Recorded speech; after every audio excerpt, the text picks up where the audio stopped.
ऐसे 700 series start करते हैं, 700 सीरीज में अपन पूरा कंप्लीट करेंगे। अपने पास 3 दिन का टाइम है, अपने को कोई छोड़ने का कोई लॉजिक नहीं है, ठीक है। तो अच्छे से अपन ऐसे 700 सीरीज इसको अच्छे से करते हैं, ठीक है। पहले स्टार्ट करते हैं ऐसे 700 से। सर ऐसे 700 का क्या अपना ओपिनियन फॉर्म करेगा, कौन फॉर्म करता है, ऑडिटर फॉर्म करता है अपना बना, तो फॉर्म करो ओपिनियन और रिपोर्ट करो फाइनेंशियल स्टेटमेंट, इसीलिए तो आया वो forming an opinion on and reporting on financial statement, ठीक है। ऑब्जेक्टिव क्या भैया, उसको फॉर्म करना opinion on financial statement based on the evaluation, और जो कंक्लूजन उसने ड्रॉ किए कि ड्रॉन फ्रॉम जो ऑडिट एविडेंस उसने ऑब्टेन किए, ठीक है। इधर आओ, ऐसे 700 अप्लाई होता है in audit of complete set of general purpose financial statement, applies to audit of complete set of general purpose financial statement. अब सुनो, दो फ्रेमवर्क होते हैं, general purpose framework, special purpose framework, ठीक है। और general purpose framework, special purpose framework understanding के लिए समझा रहा हूँ, ठीक है। क्या क्वेश्चन तो इससे कम ही आने के, क्या एमसीक्यू वगैरह में दिख जाए तो ठीक है, बट इसको समझ लो, बस इतना ही है। वाइड रेंज ऑफ यूजर्स के लिए होता है, कॉमन फाइनेंशियल इन्फॉर्मेशन नीड्स अगर फुलफिल कर रहे हैं तो जनरल पर्पस फ्रेमवर्क के हिसाब से होता है। स्पेशल पर्पस फ्रेमवर्क क्या, स्पेसिफिक यूजर्स के लिए जो फाइनेंशियल इन्फॉर्मेशन नीड्स हम डिजाइन करते हैं, इनकी स्पेसिफिक यूजर्स की नीड्स को फुलफिल करने के लिए, तो स्पेशल पर्पस फ्रेमवर्क हो गया। अब एक बात बताओ, जनरल पर्पस फ्रेमवर्क है वो फेयर प्रेजेंटेशन फ्रेमवर्क और कंप्लायंस फ्रेमवर्क के हिसाब से बन सकता है। Special purpose framework fair presentation framework और कंप्लायंस फ्रेमवर्क से भी बन सकता है। तो सर ये दो फ्रेमवर्क क्या है, देखो कंप्लायंस फ्रेमवर्क, और इसका भी मैं आपको समझाने के लिए कर रहा हूँ, ज्यादा अंदर जाके लैंग्वेज में कुछ कंफ्यूज होने की जरूरत नहीं है, मैं जो समझा उतना काफी है।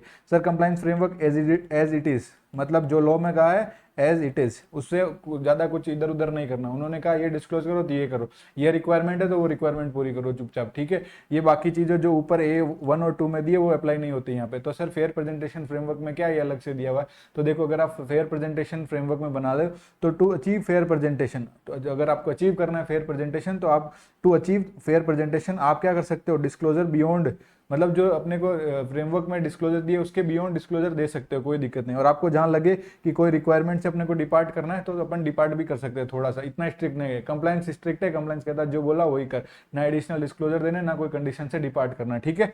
ये अपना कंप्लायंस फ्रेमवर्क हो गया। अब इससे आएगा क्वेश्चन, क्वेश्चन क्या आएगा वो भी मैं क्वेश्चन बैंक से दिखाऊंगा, और जब क्वेश्चन बैंक में पढ़ाऊं तो वो लिख लेना कि यहाँ पे क्या क्वेश्चन आया हुआ था, ठीक है। तो स्पेसिफिक इवैल्यूएशन बाय ऑडिटर, क्या स्पेसिफिक इवैल्यूएशन करेगा ऑडिट, तो बाय ऑडिटर, तो सुनो एफएस डिस्क्लोज करता है ना एडिक्वेटली, वहीं से स्टार्ट करेंगे, और एफएस प्रोवाइड करता है ना एडिक्वेट डिस्क्लोजर, वहीं पे खत्म करेंगे, ठीक है। और एक एक पॉइंट खत्म करके मैं आपको बता दूंगा कि ये याद कैसे रखना है। पहला पॉइंट क्या है, एफएस एडिक्वेटली डिस्क्लोज करता है ना सिग्निफिकेंट अकाउंटिंग पॉलिसीज जो आपने सेलेक्ट किए और जो आपने अप्लाई किए।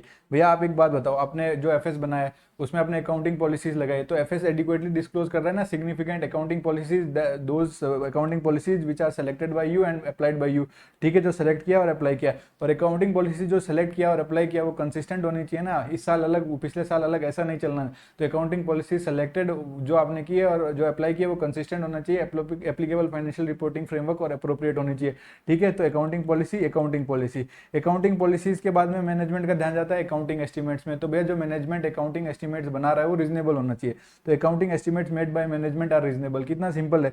सो जो अब क्या है, अब अपन फाइनेंशियल देखो अकाउंटिंग पॉलिसी बना ली, अकाउंटिंग एस्टिमेट्स आ गए, तो अब ये क्या करेंगे अपन एफएस बना देंगे। तो जो इन्फॉर्मेशन आप प्रेजेंट कर रहे हो एफएस में वो क्या होना चाहिए, रिलेवेंट, रिलायबल, कंपेरेबल, अंडरस्टैंडेबल होना चाहिए। क्या होना चाहिए sir, relevant, reliable, comparable, understandable होना चाहिए, ठीक है। अब उसके बाद देखो ई में क्या एफएस प्रोवाइड करता है ना एडिक्वेट डिस्क्लोजर, एडिक्वेट डिस्क्लोजर्स क्या सर किस लिए, कि यूजर्स है वो इनेबल हो जाए, इनेबल किस चीज से, enable intended users to understand, वो अंडरस्टैंड कर सके effect of material transaction and events का, ठीक है। वो अंडरस्टैंड कर सके इफेक्ट किस चीज का सर, मटेरियल ट्रांजेक्शन का और इवेंट्स का। फिर से सुनो, और लास्ट में क्या है जो टर्मिनोलॉजी यूज हुई है एफएस में वो अप्रोप्रिएट होनी चाहिए, ठीक है। लास्ट वाला आपको याद रहे तो अच्छा, नहीं याद रहे तो भी अच्छा। बस आप ये सुनो, स्पेसिफिक इवैल्यूएशन बाय ऑडिटर में आप क्या चीज ध्यान रखोगे, मैं फिर से बोल रहा हूँ, रिवीजन करा रहा हूँ, फिर भी अच्छे से करा रहा हूँ क्योंकि ये याद होना चाहिए। सर अकाउंटिंग पॉलिसी जो आपने एफएस एडिक्वेटली डिस्क्लोज करता है ना अकाउंटिंग पॉलिसी, जो आपने अकाउंटिंग पॉलिसी सेलेक्ट की है वो क्या कंसिस्टेंट और अप्रोप्रिएट होनी चाहिए, ठीक है। उसके बाद में जो आप क्या अकाउंटिंग एस्टिमेट यूज करेगा, अकाउंटिंग एस्टिमेट रीजनेबल होना चाहिए। फिर अपना एफएस बनाएगा तो जो इन्फॉर्मेशन एफएस में प्रेजेंट हुई है वो रिलेवेंट, रिलायबल, कंपेरेबल होना चाहिए। और एफएस एडिक्वेटली डिस्क्लोज कर रहा है ना इंटेंडेड यूजर्स को क्या, जिससे वो समझ सके क्या इफेक्ट ऑफ ट्रांजेक्शन या events. Very simple, very important, please इसको याद रखना, ठीक है। फॉर्म करना ओपिनियन, हाँ सर फॉर्म करना ओपिनियन, रीजनेबल एश्योरेंस लेना है, ठीक है, रीजनेबल रीजनेबल एश्योरेंस लेना है, ठीक है, इतना ही देखो, इसमें कुछ नहीं। बेसिक एलिमेंट्स पे आ जाओ, बेसिक उतना इंपॉर्टेंट नहीं था इसीलिए भगा रहा हूँ, जहाँ इंपॉर्टेंट है मैं खुद रुक जाऊंगा। Basic elements of auditor report, basic elements of auditor report 700 में कुछ एलिमेंट्स दिए हुए हैं ना कि ये पूरे रिपोर्ट्स के एलिमेंट होंगे, इस हिसाब से रिपोर्ट। तो क्या सर ये सारे एलिमेंट्स पूछ लेगा क्या? सारे के सारे एलिमेंट्स लिखो, नहीं पूछेगा, टेंशन मत लो। तो बस मैं जो बता रहा हूँ एमसीक्यू पर्पस के लिए इंपॉर्टेंट हो सकता है, और जहाँ इंपॉर्टेंट होगा वो मैं अपना रुक जाऊंगा। सर टाइटल क्या है? टाइटल में आपको क्लियरली इंडिकेट करना है कि ये रिपोर्ट ऑफ किस चीज़ की है, इंडिपेंडेंट ऑडिटर रिपोर्ट है, बात खत्म। उसके बाद एड्रेस ही, सर अब ये एड्रेस की रिपोर्ट किसको एड्रेस होती है? अगर जो अपनी जनरल पर्पस फाइनेंशियल स्टेटमेंट वाली रिपोर्ट है वो किसको जाएगी? मेंबर्स ऑफ कंपनी को जाएगी।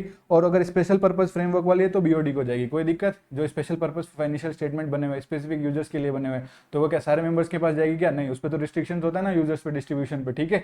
तो अपन ये बीओडी के पास भेज देंगे, सिंपल ईजी, कोई टेंशन नहीं, आगे बढ़ो। ऑडिटर ओपिनियन में क्या है? सर ऑडिटर ओपिनियन जाएगा, हाँ सर अपना ओपिनियन जाएगा। ओपिनियन वाले सेक्शन में क्या इंक्लूड कर देना? Opinion section of auditor report shall also, उसमें ये लिखना था क्या लिख, ये सारी चीजें भी बता देना कि आइडेंटिफाई द एंटिटी जिसका एफएस तुमने ऑडिट किया है, तो आइडेंटिफाई द एंटिटी जिसका एफएस ऑडिट किया है, और ये स्टेट कर दो कि एफएस ऑडिट किया है। आइडेंटिफाई करो ईच ऑफ द स्टेटमेंट, मतलब जो एफएस के अंदर जो जो सारे एलिमेंट स्टेटमेंट है वो भी आप उनकी टाइटल को भी आइडेंटिफाई करो। नोट्स को रेफर कर दो including summary of accounting policies, और स्पेसिफाई कर दो डेट और पीरियड जो कवर किया इस फाइनेंशियल स्टेटमेंट ने। वेरी सिंपल, इसमें ज़्यादा दिमाग नहीं लगना। इसको भी रीड कर लेते हैं। बेसिस फॉर ओपिनियन में आप हेडिंग दोगे बेसिस ऑफ ओपिनियन, और उसमें ये स्टेट कर देना क्या स्टेट की ऑडिट ऐसे के हिसाब से हुई है, ऐसे के हिसाब से होगी, अपने हिसाब से तो कर नहीं सकते कि वो बड़ी बात बता रहा है। सर रिफर कर दो किस चीज को? किसी ऑडिटर की रेस्पॉन्सिबिलिटी वाले सेक्शन को रेफर कर दो, और ये कह देना कि भैया एक स्टेटमेंट डाल देना कि ऑडिटर एंटिटी से इंडिपेंडेंट है, ठीक है, कोई बड़ी बात नहीं। ये स्टेटमेंट डाल दो जिसमें वो रेफर कर देगा कोड ऑफ एथिक्स कि भैया ये आईसीआई ने कोड ऑफ एथिक्स इशू किए, आप भी जाके पढ़ो, हमने बहुत पढ़ लिए। और सर लास्ट में क्या दे देंगे कि ये स्टेट ये कर दो कि वेदर ऑडिटर बिलीव, क्या बिलीव कि auditor audit evidence has been obtain, वो sufficient and appropriate audit evidence है टू प्रोवाइड ओपिनियन। कोई ज्यादा दिमाग नहीं लगाना, आ जाओ आगे। सर 570 गोइंग कंसर्न, सर तो अगर आपको लगता है when use of going concern appropriate है, भैया गोइंग कंसर्न बेसिस जो है वो अप्रोप्रिएट है, कोई स्पेशल पैराग्राफ देने की आवश्यकता नहीं है, ठीक है sir. Key audit matter, sir key audit matter किस लिए? जनरल पर्पज फाइनेंशियल स्टेटमेंट आप जब की ऑडिट बना रहे हो तो उनके लिस्टेड एंटिटीज में आपको कंपलसरी कम्युनिकेट करना पड़ता है की ऑडिट मैटर्स एज पर ऐसे 701। सर तो उसके अलावा कभी कर ही नहीं सकता, क्या कर सकता है? अगर when audit is otherwise required by law, law कहता है, रेगुलेशन कहता है तो कर देगा, या फिर उसको लगता है कि उसको केएम कम्युनिकेट करना है तो लगता है तो करना, कौन रोक रहा है? दिक्कत कोई दिक्कत नहीं। अदर इन्फॉर्मेशन ऐसे 720 में अच्छे से पढ़ेंगे। रेस्पॉन्सिबिलिटी फॉर एफएस वाली हेडिंग डालेंगे। रेस्पॉन्सिबिलिटी ऑफ एफएस किसकी होती है? मैनेजमेंट की रेस्पॉन्सिबिलिटी होता है ना फाइनेंशियल स्टेटमेंट बनाने का। तो डिस्क्राइब कर देंगे कि प्रिपेयर करो फाइनेंशियल स्टेटमेंट, इंटरनल कंट्रोल लगाओ, तुम्हारी जिम्मेदारी हमारी जिम्मेदारी नहीं, ठीक है, कोई दिक्कत नहीं। आगे आ जाओ सर, आगे क्या है? सर गोइंग कंसर्न को ये एसेस करना है। एसेस गोइंग कंसर्न कौन करेगा? मैनेजमेंट करेगा, अपने को कोई हेडेक नहीं। आ जाओ ऑडिटर रेस्पॉन्सिबिलिटी में, देखो इतना रेस्पॉन्सिबिलिटी दिया है, तो ये सारा लिखना है क्या? नहीं लिखना है, बस एक बार रीड करके छोड़ देना, ठीक है। तो सारा रटने मत बैठ जाना कि ऑडिटर रेस्पॉन्सिबिलिटी का ये क्वेश्चन आ जाएगा तो भी अपने से ही लिखोगे क्या? स्टेट आने के चांसेस बिल्कुल नहीं ले, ठीक है। और बाकी तो कुछ भरोसा नहीं है का, ठीक है।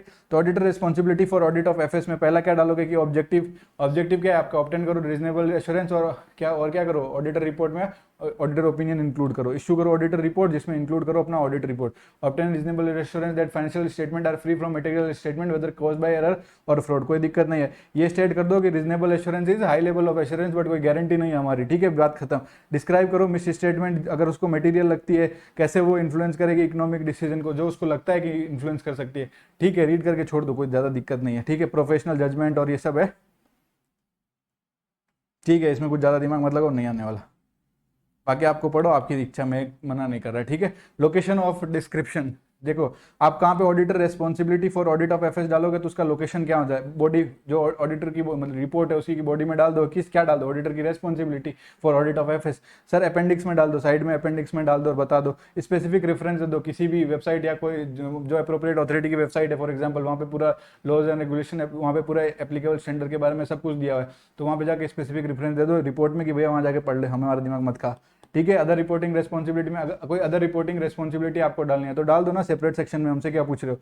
तो एड्रेस कर देना सेपरेट सेक्शन में, report on other legal and regulatory requirement, कोई दिक्कत नहीं है। सर एक बात एक सेकंड यार, इरेजर, ठीक है, आ गया हो। अगर अदर रिपोर्टिंग रेस्पॉन्सिबिलिटी जो प्रेजेंट हुई है सेम सेक्शन में तो क्लियरली डिफरेंशिएट होनी चाहिए, कौन भैया जो रिपोर्टिंग रेस्पॉन्सिबिलिटी इस ऐसे में और जो other reporting responsibility clearly differentiate हो जानी चाहिए, ऐसे नहीं लगना चाहिए सारी रिपोर्टिंग रेस्पॉन्सिबिलिटी साथ में डाल दी। Was not so much important but ठीक है, was not so much important. अब आ जाओ इस पे सिग्नेचर ऑफ ऑडिटर पे आ जाओ सर, साइन हो जानी चाहिए ऑडिटर के द्वारा। भैया ऑडिटर की रिपोर्ट, ऑडिटर ने अभी जो रिपोर्ट बनाई तो साइन क्या करेगा, ऑडिटर साइन करेगा, इंगेजमेंट पार्टनर साइन करेगा, अपने पर्सनल नाम पे साइन करेगा ना, खुद ही ऑडिटर है, खुद ही साइन करेगा, मेरे नाम पे थोड़ी करेगा, तुम्हारे नाम पे थोड़ी करेगा, अपने नाम पे करेगा, ठीक है कोई दिक्कत नहीं। फर्म है तो पर्सनल नाम पे भी साइन करेगा, और नेम ऑफ ऑडिट फर्म भी लगेगा, फर्म का स्टाम्प भी लगता है ना सर, मेंबरशिप नंबर भी डाल दो, और अगर फर्म है तो रजिस्ट्रेशन नंबर ऑफ फर्म डाल दो। Sir section 145 read with section 141 sub section 2 of companies act क्या कहता है, जो पर्सन अपॉइंटेड हुआ है as auditor of the company वही साइन करेगा, ठीक है। Person only person appointed as auditor of company, और in case of firm only partner जो सीए है वही साइन कर सकता है ऑडिट रिपोर्ट, और ऑथेंटिकेट कर सकता है कोई भी डॉक्यूमेंट जो रिक्वायर्ड है अंडर लॉ। वेरी सिंपल, देखो कौन साइन कर सकता है कोई ऑडिट रिपोर्ट को, कोई भी साइन कर देगा क्या, देखो क्लोज 12 में भी पढ़ा था, चार्टर्ड अकाउंटेंट इन प्रैक्टिस होना चाहिए और पार्टनर होना चाहिए, ठीक है। तो यही कर सकते हैं, या तो खुद ही आप चार्टर्ड अकाउंटेंट इन प्रैक्टिस हो, सोल प्रोप्राइटर हो, खुद ही रिपोर्ट कर रहे हो तो खुद ही साइन कर दो, अगर आपके फर्म है तो पार्टनर है तो आप उसमें पार्टनर भी कर सकता है। मेन बात यह है कि चार्टर्ड अकाउंटेंट इन प्रैक्टिस होना चाहिए और पार्टनर होना चाहिए। एम्प्लॉय कर सकता है क्या साइन, अगर वो सीए भी है तो नहीं कर सकता सर, वो प्रैक्टिस में सब हटाओ, जो आपका पार्टनर होना चाहिए और वो चार्टर्ड अकाउंटेंट इन प्रैक्टिस होना चाहिए, बात खत्म, काम खत्म। सर प्लेस ऑफ सिग्नेचर कौन सी सिटी में रिपोर्ट साइन हुई है ये लिख दो, और डेट ऑफ ऑडिटर रिपोर्ट, भैया एक बात ध्यान से सुन लो कि आपको डेट ऑफ ऑडिट रिपोर्ट में जब डेटिंग करनी होती है तो डेट क्या करना, नो अर्लियर डेट, कोई अर्लियर डेट मत डालना, कौन सी उस मतलब आप जैसे आज सफिशिएंट अप्रोप्रिएट ऑडिट एविडेंस मिला तो उसके बाद की डेट आई, उससे पहले सफिशिएंट अप्रोप्रिएट बाद में मिला और उससे पहले की अपन ने ऑडिट रिपोर्ट में डेट डाल दी, वो नहीं चलेगा। Dated not no earlier than the date on which auditor has obtained sufficient and appropriate audit evidence, ठीक है। ये था आपका टाइम पास। अब आएगा क्वेश्चन, मेरा मन मेरा दिल जो भी है वो यही कहता है कि ये दोनों में से एक क्वेश्चन आने के पूरे चांसेस है, ठीक है। तो आने के पूरे चांसेस है, आ भी सकते हैं और आएंगे मेरे हिसाब से, ठीक है। और आए तो आके मेरे को थैंक यू बोलना, ठीक है। बस मेरी कहने का मतलब है इधर ज़्यादा फोकस करो, एक स्पेसिफिक एवेल्यूशन पे ज़्यादा फोकस करने को बोला था और अब यहाँ दो चीज़ पे फोकस करने को बोल रहा हूँ, तो प्लीज़ जो मैं बोल रहा हूँ वो प्लीज़ उस पर ध्यान देना, बाकी आपकी इच्छा आपकी मर्जी, कोई दिक्कत नहीं। सर सुनो, auditor report for audit conducted as per both SAs issued by ICI और international standard on account auditing, sir ISA है या फिर कोई भी ऐसे अदर जुडिक्शन का। तो एक बात बताओ, एक अपना SA audit report of audit conducted as per both, अपना ऐसे भी और दूसरों का भी ऐसे, मतलब एक इंटरनेशनल स्टैंडर्ड ऑन अकाउंटिंग है या कोई अदर जुडिक्शन, तो अपन उनको रेफर कर सकते हैं क्या, तो भैया रेफर कर सकते हो। अगर कोई दूसरा स्टैंडर्ड इन ऑडिट है, मतलब अपने स्टैंडर्ड ऑन ऑडिट के अलावा कोई अदर जुडिक्शन का है या फिर आईएसए मतलब इंटरनेशनल स्टैंडर्ड ऑन ऑडिटिंग है, तो अपन उसको रेफर कर सकते हैं कि हाँ जी सर रेफर कर सकते हैं। कब रेफर कर सकते हैं, सेल डू ओनली इफ कोई कॉन्फ्लिक्ट नहीं होना चाहिए। एम और एन याद रखना, क्या याद रखोगे, एम और एन, एम पढ़ेंगे नीचे एन पढ़ेंगे ऊपर, ठीक है। एम एन याद रखोगे, ठीक है। एन में मतलब कोई कॉन्फ्लिक्ट नहीं होना चाहिए। रेफर तभी कर सकते हैं, मैं refer only, shall do only if there is no conflict, conflict नहीं होनी चाहिए हमारे बीच में और तुम्हारे बीच में, हम मतलब स्टैंडर्ड ऑन ऑडिटिंग, तुम कौन आईएसए या फिर कोई भी अदर जुडिक्शन वाला ऐसे कि उसमें कोई कॉन्फ्लिक्ट मतलब नहीं होनी चाहिए। तो there is no conflict between the requirement in ISA और अदर ऑडिटिंग स्टैंडर्ड जो अदर जुडिक्शन वाला है and those in SAs that would lead, जिससे ऑडिटर को क्या, ऑडिटर मतलब that would lead auditor to form different opinion, जिसकी वजह से हमें अलग ओपिनियन देना पड़ रहा है। तो भैया कोई कॉन्फ्लिक्ट नहीं होनी चाहिए जिसकी वजह से that would lead auditor to form different opinion, या फिर हम अपने वाले में यूएमपी डाल रहे हैं, ओएमपी डाल रहे हैं, मतलब emphasis of matter paragraph other matter paragraph डाल रहे हैं, और तुम्हारी वजह से ये तुम ये कह रहे हो कॉन्फ्लिक्ट आ रही है, और ये दैट हमें इससे that would lead auditor to not include, क्या कह रहे हो, नॉट इंक्लूड यूएमपी, क्यों भाई, हम तो करते हैं, हम और करते हैं। तो आपको अगर ऐसा लगता है that would lead to form different opinion या फिर that would lead not to include an UMP या ओएमपी पैराग्राफ, तो फिर आप उसको रेफर मत करना। तो ठीक है, रेफर कर सकते हो, हाँ जी सर रेफर कर सकते हो, और तभी जब उनको लगे कोई कॉन्फ्लिक्ट नहीं है। कॉन्फ्लिक्ट कब नहीं है सर, कॉन्फ्लिक्ट नहीं है हमारे में और तुम्हारे बीच में, हमारे में मतलब हमारा स्टैंडर्ड ऑन ऑडिटिंग, उसका अदर स्टैंडर्ड आईएसए या फिर कोई अदर जुडिक्शन वाला SA, that would lead auditor to form different opinion या फिर that would lead auditor not to include UMP OMP. बहुत सिंपल, बहुत ईजी था, ठीक है। अब सुनो, एन हो गया, एम मतलब भैया मिनिमम एलिमेंट्स होने चाहिए जो ऑडिटर रिपोर्ट में प्रिस्क्राइब करता है लॉज एंड रेगुलेशन, वो मिनिमम एलिमेंट्स इस ऐसे के हिसाब से इस रिपोर्ट में आ रहे हैं ना, तो हम कर देंगे, कोई दिक्कत नहीं, वो रेफर कर देंगे, वरना रेफर नहीं करेंगे। तो सर दूसरा वाला पॉइंट पढ़ो, एम मतलब मिनिमम, मिनिमम क्या, जो elements each of the elements set out in the, एक सेकेंड, हाँ ठीक है। तो बी में आओ, ऑडिटर रिपोर्ट इंक्लूड क्या करता है, minimum each of the elements जो सेट आउट है इन ऑडिट रिपोर्ट, जो प्रिस्क्राइब किया लॉज एंड रेगुलेशन से, वो वाले हैं तो भैया हम कर देंगे। जो लॉज एंड रेगुलेशन स्पेसिफाई करता है वो वाले सारे एलिमेंट्स इस वाले ऐसे में जिसको अपन रेफर कर रहे हैं तो कर सकते हैं, कोई दिक्कत नहीं। सर ऑडिटर रिपोर्ट रेफर कर सकती है बहुत को, हाँ सर बहुत कर रही है। तो जब रेफर कर देखो कब कर सकती है, जब एम और एन हो, मतलब मिनिमम सेट ऑफ एलिमेंट जो लॉज एंड रेगुलेशन ने प्रिस्क्राइब किए वो है, और या फिर एन मतलब कोई कॉन्फ्लिक्ट नहीं होनी चाहिए, that would lead auditor to form different opinion या not to include UMP OMP, बस ऐसे याद रखना है। और सर ऑडिटर रिपोर्ट जब आप रेफर कर रहे हो बहुत, तो आप क्लियरली आइडेंटिफाई कर लो दी सेम कि भैया ये दोनों वापस से सुनो, जब ऑडिटर रिपोर्ट रेफर कर रहे हैं दोनों को, रेफर कर रहे हैं दोनों को, मतलब आईएसए को भी कर रहे हैं, स्टैंडर्ड ऑन अदर जुडिक्शन वाले को भी कर रहे हैं, मतलब कोई भी दो एसएस का रेफरेंस जा रहा है, तो आप क्लियरली आइडेंटिफाई कर लो कि ये भैया ये वाली चीज है और कौन से जुडिक्शन में है वो भी इंक्लूड करके बता दो। कोई दिक्कत नहीं, यहाँ से आपका क्वेश्चन आने का 100% चांसेस है। ठीक है, मेरे को लगता है आएगा, बाकी आईसीआई का कोई भरोसा नहीं भाई।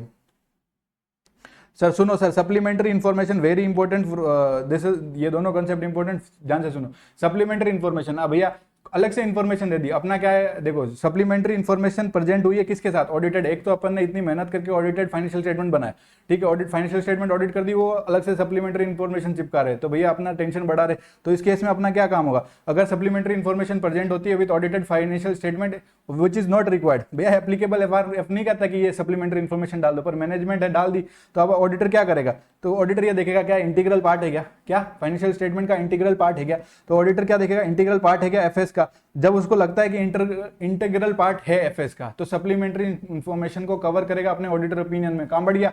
ठीक है भैया, पहले तो चेक करेगा इंटीग्रल है, और अगर उसको लगा कि भैया इंटीग्रल है तो कवर कर अपने ऑडिटर ओपिनियन में, बात खत्म, बहुत सिंपल था। उसको लगा नहीं है इंटीग्रल, कितना इंटीग्रल है कि इंटीग्रल नहीं है, इंटीग्रल है कि इंटीग्रल नहीं है, बस यही याद रखना, supplementary information presented with FS. ठीक है, आया तो देखो 5 नंबर देखा जाएगा, 4 भी नहीं, कंपल्सरी में भी आ सकता है।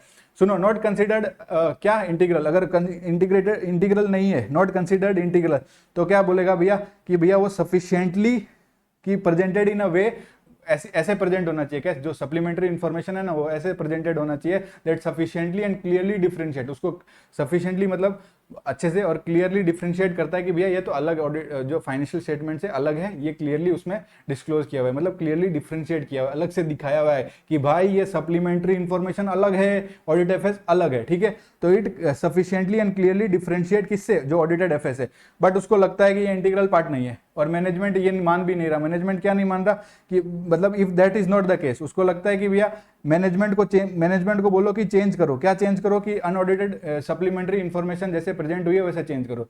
पहले तो आप कंसीडर करो कि इंटीग्रल है, ठीक है, अगर इंटीग्रल है तो अपना ऑडिटर ओपिनियन में कवर कर लोगे। उसको लगा कि नॉट इंटीग्रल, तो उसको क्या लगा, नॉट एक इधर आओ, उसको क्या लगा, not considered as integral part of audit FS, तो इवेल्युएट करेगा कि जो सप्लीमेंट्री इन्फॉर्मेशन है वो प्रेजेंटेड हुई है ना कैसे, जो सफिशिएंटली और क्लियरली डिफरेंशिएट करती है किससे, ऑडिटेड फाइनेंशियल स्टेटमेंट, बट वो क्लियरली और सफिशिएंटली और क्लियरली डिफरेंशिएट नहीं कर रही है। If this is not the case, तो ऑडिटर मैनेजमेंट को करेगा भैया तुम इसको कर दो ना, जिससे ये लगे क्या कि ये डिफरेंशिएट है, ये एक ही चीज नहीं है, ऑडिटेड एफएस और ये सप्लीमेंट्री इन्फॉर्मेशन एक चीज नहीं है, तो आप प्लीज क्लियरली डिफरेंशिएट कर दो।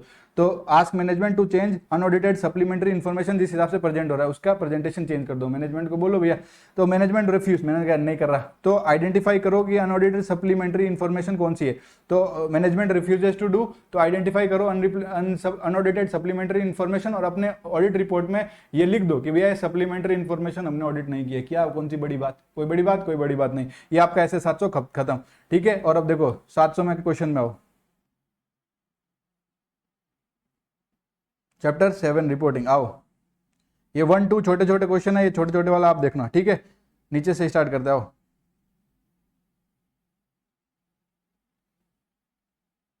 क्वेश्चन नंबर 6 को देखो, क्वेश्चन नंबर 6 में कोई स्टेटमेंट और कैश फ्लो है, वो सप्लीमेंट्री इन्फॉर्मेशन पे ज्ञान दे दो, क्या इंटीग्रल पार्ट है तो कवर कर लेंगे 700 के हिसाब से, जो अपन लिख दो, नहीं है इंटीग्रल तो क्लियरली सफिशिएंटली और क्लियरली डिफरेंशिएट होना चाहिए। मैनेजमेंट को बोलो भैया चेंज कर दे, मैनेजमेंट नहीं माना, तो भैया मैनेजमेंट अगर नहीं माना क्या कि नहीं, अगर हम उसको कर रहे तो हम साफ साफ अपने ऑडिट रिपोर्ट में लिख देंगे ये हमने कवर नहीं किया, प्लीज इसको पढ़ लेना। अगर मैनेजमेंट नहीं है मैनेजमेंट को बोलो और ये क्रॉस रेफरेंस भी रिमूव कर देना, और फिर प्लेस कर दो unaudited supplementary information outside the FS, कोई बड़ी बात नहीं है, ये अपना क्वेश्चन कवर है, ठीक है, कोई दिक्कत नहीं। क्वेश्चन नंबर 5 पे आओ, इसमें एडिशनल पीएल डाल दिया जो एप्लीकेबल एफआरएफ के हिसाब से नहीं है, मतलब सप्लीमेंट्री इन्फॉर्मेशन डाल दिया। देखो यहाँ पे तो सप्लीमेंट्री का नाम भी नहीं लिया शायद, बस कह रहा है एक एडिशनल पीएनएल डाल दिया, तो भैया एडिशनल पीएनएल डाल दिया तो सप्लीमेंट्री इन्फॉर्मेशन डाल दी, 700 पे लेट जाना। जैन 21 का क्वेश्चन है भाई, देख ऐसे पूछते हो क्वेश्चन, और जो मैंने पढ़ा है एग्जैक्ट वर्ड टू वर्ड वही लिखा है और वही इधर हाईलाइटेड है मेरे क्वेश्चन बैंक में भी, ठीक है। आ जाओ सर क्वेश्चन नंबर 4 पे आओ, क्वेश्चन नंबर 4 पे देखो ये भी क्वेश्चन आया हुआ है। क्वेश्चन नंबर 4 क्या कहता है,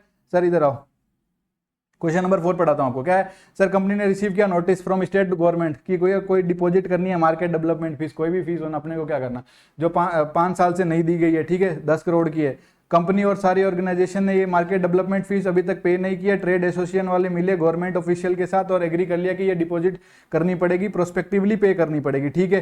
पर अभी भी मैटर जो है वो पेंडिंग है कोर्ट के सामने, तो पेंडिंग तो होगा, कोर्ट के सामने चल रहा है जो भी इन्होंने लिखा। देखो कंपनी ने डिस्क्लोज नहीं किया, same in accounts as a contingent liability, company ने कंटीजेंट लायबिलिटी दिखाया नहीं, कंपनी however disclose the रुको सुनो, कंपनी ने डिस्क्लोज किया है same in the notes account as a contingent liability, but quantify नहीं किया अमाउंट। कहीं लिखा है इसमें कुछ इवेल्युएशन बाय ऑडिटर? कहीं भी नहीं लिखा होगा, देखना इवेल्युएशन बाय ऑडिटर, और आंसर में वही लिखा है। इसीलिए क्वेश्चन को पढ़ना जरूरी है।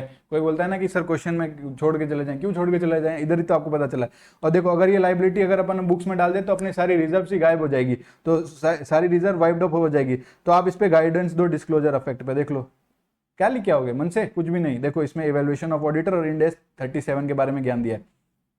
सुनो इंड एस 37 क्या कहता है, provision contingent liability contingent asset. तो क्या करना है, डिस्क्लोज करना है आपको each class of contingent liability और उसका ब्रीफ डिस्क्रिप्शन देना है नेचर ऑफ कंटीजेंट लाइबिलिटी को। और इसमें जब अगर प्रैक्टिकल हो ये 3 चीज डालना ही डालना है। क्या है सर, पाई, PIE, पाई, ये अपन पढ़ते थे ना पाई बचपन में, हाँ सर यही वाली पाई। पाई मतलब सर पॉसिबिलिटी ऑफ रिम्बर्समेंट है तो वो बता दो, इंडिकेशन किस चीज का, कोई अमाउंट का, या जो इंडिकेशन कर दो अमाउंट का, या टाइमिंग ऑफ आउटफ्लो का कि इस टाइम पे जाएगा, या एस्टिमेट कर दो क्या फाइनेंशियल इफेक्ट है जो इस स्टैंडर्ड के हिसाब से मेजर हुआ है, ठीक है। End S 37 provision contingent liability contingent asset क्या कहता है, etch class of contingent liability को आप डिस्क्लोज करो और ब्रीफ डिस्क्रिप्शन दे दो कि ब्रीफ डिस्क्रिप्शन दे दो किस चीज के बारे में, नेचर ऑफ कंटीजेंट लाइबिलिटी के बारे में, ठीक है। देखो एसओ 700 में फॉर्मिंग में, अब देखो यहाँ इवेल्युएट लिख दिया, इसलिए क्वेश्चन पढ़ना है कि एडिक्वेटली डिस्क्लोज करता है सिग्निफिकेंट अकाउंटिंग पॉलिसी, जो सेलेक्ट की वो कंसिस्टेंट है, रीजनेबल अकाउंटिंग एस्टिमेट है, इन्फॉर्मेशन प्रेजेंट जो हुई है रिलेवेंट, रिलायबल, कंपेरेबल, अंडरस्टैंडेबल, ठीक है। एफएस प्रोवाइड करता है ना एडिक्वेट डिस्क्लोजर कि भैया क्या इंटरनेट यूजर्स को समझ में आ रहा है ना मटेरियल ट्रांजेक्शन और इवेंट्स, और जो टर्मिनोलॉजी यूज हुई है एफएस में वो अप्रोप्रिएट है। ये वाला पॉइंट मैंने आपको बोला था फ्री में याद कर लेना। और अब देखो इसको लग रहा है नहीं हुई है तो ऑडिटर अपना कंसीडर कर सकता है मॉडिफाइंग हिज ओपिनियन। देखो इसलिए क्वेश्चन को प्लीज पढ़ना जरूरी। आंसर आपको आता था पर आपको क्वेश्चन ही नहीं पता था, उस क्वेश्चन पे जाके लिख लेना, ये जनरल वाइफ वाला एग्जांपल और उसमें आया तो वो लिखना, इसीलिए मैंने आपको बोला था प्लीज फोकस। अब ये क्या है सर, ये वो क्वेश्चन है, आरटीपी का क्वेश्चन है, आ भी सकता है कोई दिक्कत नहीं सर। एक तो कह रहा है इंटरनेशनल स्टैंडर्ड ऑन ऑडिटिंग वाले को रेफर किया और जो आईसीआई वाला है उसको भी, तो इस पे एडवाइस दो। तो भैया अपन लेट जाएंगे, क्या एम और एन रेफर कर सकते हैं? हाँ सर रेफर कर सकते हैं, कोई कॉन्फ्लिक्ट नहीं होनी चाहिए। फॉर्म वही चीजें हाईलाइट है जो मेरे बुक में हाईलाइट है और वही चीजें आपको पढ़नी है, ठीक है।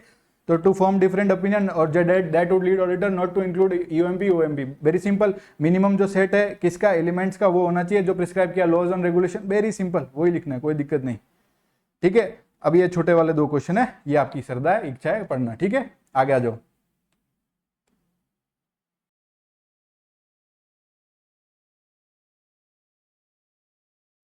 ऐसे 701 क्या है सर, 701 701 डायल करो और कम्युनिकेट करो key audit matters in the independent audit report. फिर से सुनो, ऐसे 701 मतलब 701 डायल करो और कम्युनिकेट करो key audit matters in the independent audit report. Sir key audit matters क्या होते हैं? Key audit matters are those matter जो ऑडिटर के प्रोफेशनल जजमेंट में उसको लगता है कि they are of the most significance है उसका in the audit of FS of current period, जब वो करंट पीरियड का ऑडिट कर रहा था। ये केम कहां से आते हैं सर? जो आप बार बार मैटर कम्युनिकेट करते हो ना टीसीडब्ल्यूजी में से, उसी में से सेलेक्ट कर लो सर। एग्जांपल्स ऑफ की ऑडिट मैटर्स देखो, 12 का भारतीय 36, तो 12, 36, 37, 109, 115, 12 इंडेस 36, इंडेस 37, 109, 105। सर इंडेस 36 किस पे बारे में करता है सर? इंपेयरमेंट के बारे में, तो असेसमेंट ऑफ इंपेयरमेंट। 37 प्रोविजन मतलब provision for losses and contingency, और 109 सर फाइनेंशियल इंस्ट्रूमेंट का वैल्यूएशन, ठीक है। 115 matters relating to revenue recognition, और 12 टैक्सेशन का। मजा आया? ऑब्जेक्टिव एग्जाम के बाद पढ़ेंगे sir.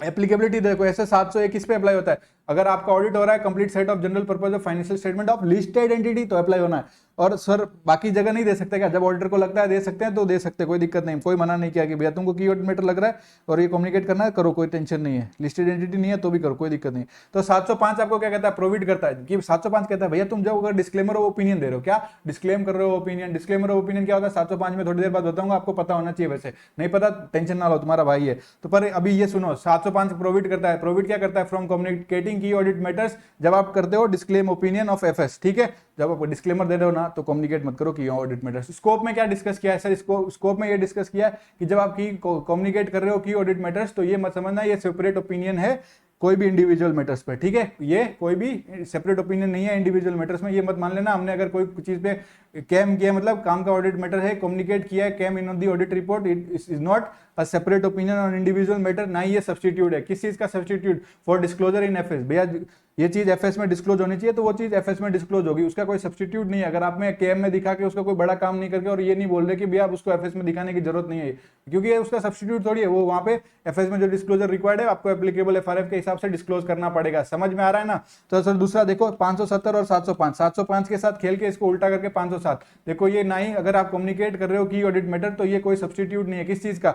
For expressing modified opinion, जो 705 में, ना ही ये कोई सब्सटीट्यूट है for reporting as per 570 going concern वाला। सर आ जाओ, वेरी इंपॉर्टेंट, डिस्क्राइब करना आपको क्या इंडिविजुअल की ऑडिट मैटर्स आपको डिस्क्राइब करना है कि हाँ जी सर आपको डिस्क्राइब करना है इंडिविजुअल की ऑडिट मैटर्स। तो डिस्क्रिप्शन कहां पे दोगे? केएम के सेक्शन में, मतलब की ऑडिट मैटर के सेक्शन में उसको डिस्क्राइब कर दो कि ये मैटर ये मैटर की ऑडिट मैटर है, उसको डिस्क्राइब कर दो और रेफरेंस दे दो। रेफरेंस किसका? जो रिलेटेड डिस्क्लोजर, भैया जो ये मैटर के बारे में आप की ऑडिट मैटर कर रहे हो तो उसका डिस्क्लोजर तो एफएस में हुआ होगा ना, तो उसके रेफरेंस दे दो। अगर हुआ है तो ही दे दो। Include a reference to related disclosure if any in financial statement, और एड्रेस करो कि क्यों और कैसे तुमने एड्रेस किया, क्यों और कैसे। क्यों मतलब why the matter was considered to be one of the most significance in the audit. भैया जब आप ऑडिट कर रहे हो तो इस मैटर को आपने one of the most significance क्यों माना, ये डिस्क्राइब करो इन की ऑडिट मैटर सेक्शन में। और ये मैटर एड्रेस, ऑडिट के दौरान ये मैटर आपने कैसे एड्रेस किया, how the matter was address in the audit. Very simple, very easy. आ गया। Circumstances in which matter determined to be KM is not communicated in audit report। आपको लगा कि आपने डिटरमिन किया ये की ऑडिट मैटर है, फिर भी आप नहीं कम्युनिकेट कर सकते। कौन से सर्कमस्टेंस में? लॉ और रेगुलेशन प्रिक्लूड करता है, मना करता है, भाई नहीं करना है पब्लिक डिस्क्लोजर, इसको ये बात पब्लिक में नहीं आनी चाहिए। लॉ रेगुलेशन खुद चिल्ला चिल्ला कह रहा है तो नहीं करेंगे ना। लॉ और regulation precludes public disclosure about the matter. ठीक है, एक सेकेंड। दूसरा पॉइंट क्या है सर? ऑडिटर डिटरमाइन करता है। ऑडिटर क्या डिटरमाइन करता है कि ये मैटर कम्युनिकेट नहीं करना है ऑडिट रिपोर्ट में, बिकॉज उसका एडवर्स कंसीक्वेंसेस क्या होगा? Adverse consequences of doing good reasonably expected to outweigh the public interest. मतलब उसका फायदा नहीं, नुकसान ज्यादा है इसमें। क्या मेरा नहीं, घाटा ज्यादा हो जाएगा। मैं तो कर दूंगा डिस्क्लोज, बट पब्लिक इंटरेस्ट में नहीं, पब्लिक घाटे में हो जाएगा। मतलब पब्लिक का इंटरेस्ट आउटवे कर देगा। Very simple. एक बार लाइन को फिर से पढ़ो क्योंकि ये लाइन याद करनी है, समझा मैंने आपको दी कि ऑडिटर डिटरमिन करता है क्या कि matter should not be communicated in audit report because the adverse consequences of doing so reasonably expected to outweigh the public interest. ठीक है, पब्लिक इंटरेस्ट नहीं होगा उससे, ये कम्युनिकेशन करने से पब्लिक इंटरेस्ट की भलाई नहीं, नुकसान, उल्टा नुकसान हो जाएगा। ठीक है, और ये अप्लाई नहीं होगा कब? जब अगर मैटर पहले से पब्लिक डिस्क्लोज में, तो ये क्या अप्लाई होगा? बात खत्म। आपको डिटरमाइन करना है की ऑडिट मैटर्स के फैक्टर्स। भैया आपको ये डिटरमाइन करना है कि ये कौन से फैक्टर्स आपको अकाउंट में करने हैं इन डिटरमाइनिंग कि भैया ये मैटर काम का है कि नहीं, काम का मतलब की ऑडिट मैटर है कि नहीं है, ये आपको डिटरमाइन करना है। तो भैया आप सुनो, सारी सिग्निफिकेंट चीजें उठा लो। तो भैया देखो, एक तो सिग्निफिकेंट रिस्क जो आपने आइडेंटिफाई किया ड्यूरिंग ऑडिट, ठीक है, इन अकॉर्डेंस विद ऐसे 315, या फिर कोई significant auditor judgement. Significant auditor judgement किसके बारे में sir? Relating to the areas in FS that involve significant management judgement. भैया जो एस्टिमेशन वगैरह वाला होते हैं जिसमें मैनेजमेंट जजमेंट करता है, तो उसके ऊपर ऑडिटर का जजमेंट। तो significant risk, significant auditor judgement किससे? टू द मैटर जो एरियाज एफएस में इन्वॉल्व हुए, जिसमें सिग्निफिकेंट मैनेजमेंट का जजमेंट इन्वॉल्व हुआ है। ठीक है, और तीसरा क्या है सर? सिग्निफिकेंट इवेंट्स का। तो effect on audit of significant event और ट्रांजेक्शन का। तो ये तीनों चीज सिग्निफिकेंट है। इधर देखो, जब आपको डिटरमाइन करना है सिग्निफिकेंट की ऑडिट मैटर्स, तो आप क्या, एक सेकेंड इरेजर चाहिए भाई, ये सिग्निफिकेंट है। ठीक है, तो ये सिग्निफिकेंट में आप क्या हो गया? एक तो रिस्क हो गया, दूसरा क्या हो गया सर? वो ऑडिटर का जजमेंट। ऑडिटर का जजमेंट किसके बारे में? ऑडिटर का judgement about management judgement of, जो एस्टिमेशन किया है, जो मैनेजमेंट ने जो सिग्निफिकेंट जजमेंट किया है, फॉर एग्जांपल अकाउंटिंग एस्टिमेट्स वगैरह किया है, और क्या है? सिग्निफिकेंट इवेंट या ट्रांजैक्शन। ठीक है, तो ये तीनों चीज का हो गया, आप ऐसे लिख लेना प्लीज, याद रहेगा। Communicating key audit matters, communicate करना है तो इसकी इंट्रोडक्टरी लैंग्वेज में क्या जाना चाहिए कि key audit matters are those matters जो ऑडिटर के प्रोफेशनल जजमेंट्स में वेयर मोस्ट सिग्निफिकेंस है ऑडिट ऑफ एफएस में। और एक चीज और लिख देना कि भैया it does not provide a separate opinion on this matter, ये कोई सेपरेट ओपिनियन नहीं है। अब प्लेसमेंट कहां करोगे की ऑडिट मैटर्स का? इधर आओ sir, after the basis of opinion paragraph. कोई ना, स्क्रीन गई, वापस आ जाएगी, स्क्रीन चली गई थी, कोई नहीं, वापस आ जाओ। प्लेसमेंट ऑफ की audit matter in audit report. Placement कहां करेंगे की ऑडिट मैटर्स का सर? जो बेसिस ऑफ ओपिनियन पैराग्राफ है उसके बाद में, और मैनेजमेंट रेस्पॉन्सिबिलिटी से पहले। अब बेसिस ऑफ ओपिनियन पैराग्राफ उससे बाद में, मैनेजमेंट रेस्पॉन्सिबिलिटी पैराग्राफ है उससे पहले। ठीक है, after the basis of opinion paragraph and before the management responsibility paragraph, इसका प्लेसमेंट होगा की ऑडिट मैटर्स का। ठीक है, आगे आओ। इन केस ऑफ मटेरियल अनसर्टेनिटी, अगर मटेरियल अनसर्टेनिटी है रिलेटिंग टू गोइंग कंसर्न, तो उसका अपन अलग से सेक्शन जाता है, तो की ऑडिट मैटर उस सेक्शन के बाद में डाल देना। तो सर बेसिस ऑफ ओपिनियन हो गया, गोइंग कंसर्न वाला डाल देना, उसके बाद में की ऑडिट मैटर डाल देना, बात खत्म, कोई दिक्कत नहीं सर। अब सर एक बात बताओ, की ऑडिट मैटर सेक्शन में जब आप प्रेजेंट कर रहे हो एक इंफेसिस ऑफ मैटर पैराग्राफ भी आपको डालना है, तो इंफेसिस ऑफ मैटर ग्राफ कहां पे प्रेजेंट कर सकते हैं sir? Emphasis of matter paragraph की ऑडिट मैटर्स के बाद में या की ऑडिट मैटर्स के पहले डाल सकते हो, कोई दिक्कत नहीं, ठीक है सर। आगे आओ sir, matter other then disclose in FS, ठीक है, matter other then disclose in FS. Sir कोई मैटर है जो other than disclose in FS, मतलब वो फाइनेंशियल स्टेटमेंट में मैटर डिस्क्लोज ही नहीं है। For example implementation of new IT system अगर हुआ है तो ऑडिटर को लगता है ये मैटर की कम्युनिकेट करना है, ये मैटर की ऑडिट मैटर लगता है और उसको कम्युनिकेट करना चाहता है, पर वो उसको लोग कहते हैं कि भाई तू नहीं कम्युनिकेट कर सकता।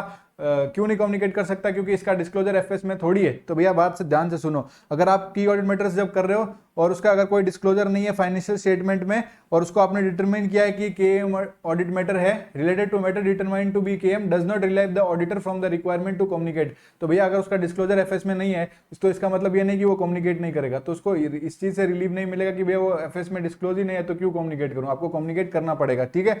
Auditor may determine key audit matter related to the audit for which disclosure requirement do not exist in the applicable FRF, भैया वो उन मैटर को भी उसको की ऑडिट मैटर कर सकता है जिसका डिस्क्लोजर नहीं है और नहीं होता है अगर एप्लीकेबल फाइनेंशियल रिपोर्टिंग फ्रेमवर्क में। वेरी इंपॉर्टेंट, इसका भी क्वेश्चन आया हुआ है, ठीक है, इस पैरा से। तो ठीक है भाव, अपना इसमें सर क्या इंपॉर्टेंट है क्या इंपॉर्टेंट नहीं है, सब इंपॉर्टेंट है। ये एप्लीकेबिलिटी का ऑब्जेक्टिव के अलावा सारा इसमें अपने को पढ़ना है और सारी चीजें अच्छे से याद रखनी है, ठीक है, कोई दिक्कत नहीं। आगे आ जाओ, क्वेश्चन देख लेते हैं। क्वेश्चन एज यूजुअल नीचे से स्टार्ट करेंगे, 701 पे आओ। बड़े बड़े क्वेश्चन होते हैं ना, पहले छोटे वाले क्या पढ़े। चलो छोटा ही है। 12वां क्वेश्चन क्या कह रहा है, आपको कम्युनिकेट करना है की ऑडिट मैटर्स, तो उस पर एडवाइस दे दो। अरे तो भैया क्या आपको भैया 701 पूरा लिख दो सर, कम्युनिकेट करना होता है की ऑडिट मैटर्स, उसमें डिस्क्राइब करेगा एक सेपरेट सेक्शन में की ऑडिट मैटर्स, इंट्रोडक्टरी लैंग्वेज में डाल देगा की ऑडिट मैटर मोस्ट सिग्निफिकेंस है इन द ऑडिट ऑफ एफएस, और ये आपको कोई सेपरेट ओपिनियन नहीं देता, और डिस्क्रिप्शन ऑफ इंडिविजुअल केम में दे देगा why the matter was consider to be one of the most significance और how the matter was address in the audit. और जब ये क्या लोअर रिस्क, इसको ये तब तक रिपोर्ट नहीं करेगा, मतलब कब रिपोर्ट नहीं करेगा, वो वाले सर्कमस्टेंसेस, तो लोअर रेगुलेशन अगर प्रिक्लूड करता है या फिर इसका जो पब्लिक इंटरेस्ट है उससे आउटवे कर जाएगा, ठीक है, सारा लिख देना, कोई दिक्कत नहीं। दूसरा क्वेश्चन में आओ, क्वेश्चन नंबर 11, ये कह रहा है कि भैया consolidated FS materially misstatement है, क्यों? Due to the non consolidation of कोई सब्सिडरी उसमें कंसोलिडेट नहीं हुई है, तो और ये चीज परवेसिव भी है, तो भैया मॉडिफाइड ओपिनियन जाएगा, ये लिख देना। हाँ सर, तो अगर मॉडिफाइड ओपिनियन जाएगा तो ये पूछ रहा है कि कोई की ऑडिट मैटर्स नहीं है जब to be described in the basis for adverse opinion section. एक बात सुनो मेरी बात, तो की ऑडिट मैटर का सेक्शन डाल के आप लिख दो कि की ऑडिट मैटर कोई है नहीं, और अगर ये आपको पहले आप इसको कर दो ओपिनियन को मॉडिफाई, देखो यही कहा है ना कमेंट करो, तो ऐसे 705 लिख के आप क्या कर दो कि आप क्या कर सकते हो, एडवर्स ओपिनियन कर सकते हो, और अगर इसमें अगर परवेसिव दिया तो सीधा सीधा अपन कर सकते हैं एडवर्स ओपिनियन मतलब एडवर्स ऑफ ओपिनियन मतलब दे सकते हैं ना, अपना ओपिनियन पैराग्राफ में एडवर्स ऑफ ओपिनियन दे सकते हैं, बात इतनी। और की ऑडिट मैटर्स को यहाँ डिटरमाइन कर दिया क्या होते हैं ये बता दिया, इसने कंसोलिडेट नहीं किया है तो हम एडवर्स ओपिनियन दे रहे हैं ये बता दिया, और ये की ऑडिट मैटर्स में क्या लिखा है, except for the matter described in the basis of adverse opinion we have determined there are no other key audit matters. देखो आपको अगर की ऑडिट मैटर्स नहीं भी मिलता ना, तो आप ये नहीं कह सकते, अगर लिस्टेड कंपनी है तो लिस्टेड कंपनी के अगर आप ऑडिट कर रहे हो, आपको अगर कोई की ऑडिट मैटर नहीं लिखा मिला तो आपको एक केएम का सेक्शन डालना पड़ेगा और लिखना पड़ेगा कि हमको कोई की ऑडिट मैटर नहीं मिला। और देखो ये मॉडिफाइड ओपिनियन एडवर्स ओपिनियन आया है, तो अपन इसकी जगह की ऑडिट मैटर डाल सकते हैं, बस डिस्क्लेमर ऑफ ओपिनियन में नहीं डाल सकते, ठीक है, कोई दिक्कत नहीं। मजा आया, ठीक है। अब देखो वो डिस्क्लेमर ओपिनियन की नाम लिया और ये जिंदा हो गया। तो सर यहाँ पे क्या अपॉइंटमेंट हुआ ऑडिटर का, अच्छी बात है। देखो सारी चीजें हाईलाइट किया मेरे क्वेश्चन का, आपको मजा देखो।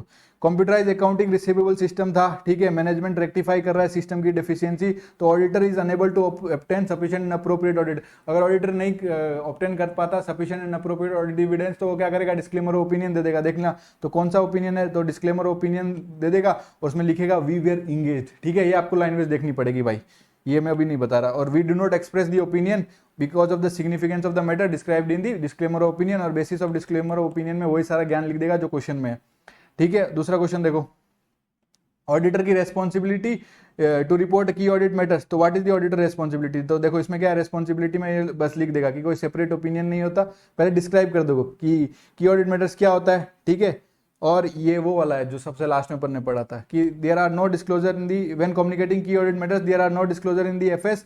तो भी आपको इसका मतलब ये नहीं है कि आप रिलीव हो जाओगे from the requirement to communicate it, आपको कम्युनिकेट करना पड़ेगा, रिलीवेंट डिस्क्लोजर देने पड़ेंगे। एग्जाम्पल है वो इम्प्लीमेंटेशन ऑफ आईटी वाला, देख लेना वही दिया है।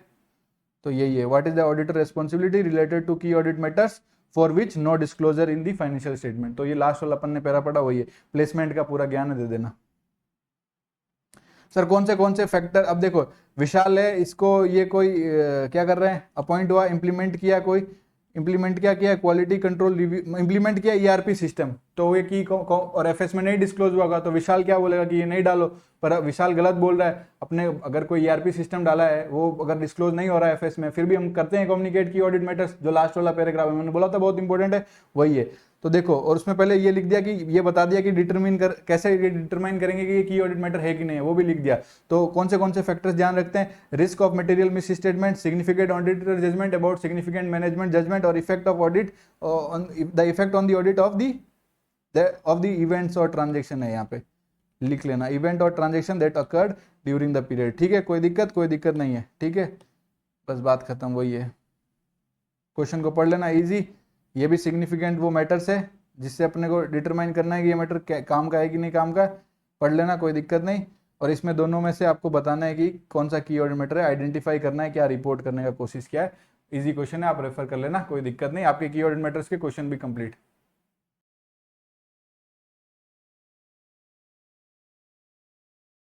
ऐसे 705 पे आओ, 705 क्या, ऐसे 705। देखो 700 तक अपना सब सही चल रहा था, फॉर्म किया अपना ओपिनियन और रिपोर्ट कर दिया फाइनेंशियल स्टेटमेंट में। 700 में 5 आ गया, मतलब अपना ओपिनियन हमको मॉडिफाई करना पड़ेगा। 700 तक ठीक चल रहा था, बीच में 5 आ गया, मतलब 705 हो गया। तो मॉडिफाई करेंगे अपना ओपिनियन, कहाँ पे ओपिनियन मॉडिफाई करेंगे, इंडिपेंडेंट ऑडिट रिपोर्ट में। तो modification to the opinion in the independent audit report, याद होना चाहिए सर। मॉडिफाई, अब जो मॉडिफिकेशन के ओपिनियन होते हैं वो कितने टाइप के होते हैं, वो समझाने से पहले आप दो चीज समझो।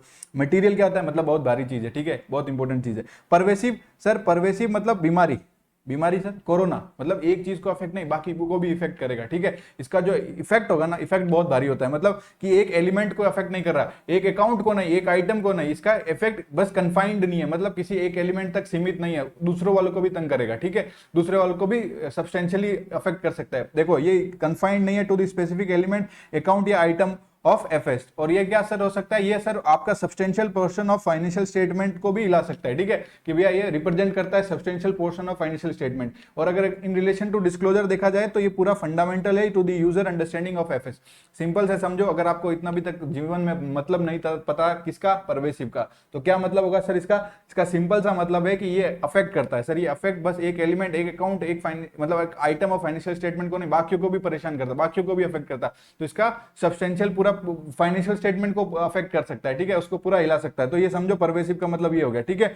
अब आओ, तो अब अपन कौन से ओपिनियन दे सकते हैं, अब अपन दे सकते हैं क्वालिफाइड ओपिनियन, डिस्क्लेमर ओपिनियन और एडवर्स ओपिनियन। ये कौन से है सर, मॉडिफाइड ओपिनियन से। तो सर क्वालिफाइड ओपिनियन दे रहे हो आप कह रहे हो क्वालिफाई कर दिया मैंने ओपिनियन, तो इसमें सर दो केस है। एक तो limitation of scope, limitation of scope का मतलब होता है unable to obtain sufficient and appropriate audit evidence, मतलब आपको sufficient and appropriate audit evidence नहीं मिले, लिमिटेशन ऑफ स्कोप लग गया, और आपको लगता है ये चीज मटेरियल है कि आपने जो देखो, अब अगर आपको sufficient and appropriate audit evidence नहीं मिले तो इसका इफेक्ट होगा, क्या होगा, इसका जो पॉसिबल इफेक्ट तो होगा ना, क्या जो एविडेंस नहीं मिले उनका इफेक्ट आपको लगता है कि मटेरियल हो सकता है, मटेरियल तो है ही आपको लगता है बट परवेसिव नहीं है, आपको ये लगता है, ठीक है, कि उसका इफेक्ट मटेरियल है बट परवेसिव नहीं है, तो आप क्या दोगे, क्वालिफाइड ओपिनियन दे दोगे। डिसएग्रीमेंट विद मैनेजमेंट मतलब आपको देखो कोई मटेरियल मिस स्टेटमेंट मिल गई, ठीक है, और आपको sufficient and appropriate audit evidence मिल गया, आपको लगता है भैया sufficient and appropriate audit evidence मिल गया और वो मटेरियल मिस स्टेटमेंट है, मैनेजमेंट माना नहीं, ठीक है, तो एक तरह से डिसएग्रीमेंट हो गया, पर आपने तो sufficient and appropriate audit evidence obtain कर लिया, बट आपको लगता है कि क्या इसका इफेक्ट क्या होगा, इसका इफेक्ट क्या होगा सर, इसका इफेक्ट मटेरियल होगा, क्या होगा, मटेरियल, बट परवेसिव नहीं है, कि भैया अफेक्ट तो करेगा पर वो ऐसा अफेक्ट नहीं करेगा कि पूरा फाइनेंशियल स्टेटमेंट के हर एक एलिमेंट को परेशान कर सकता है। तो अपन दे देंगे qualified opinion, simple and clear, very very simple, बचपन से मतलब आना चाहिए था, बचपन मतलब आपको ये चीजें इंटर से आनी चाहिए थी, नहीं आती कोई दिक्कत नहीं, टेंशन मतलब समझा चुका हूं।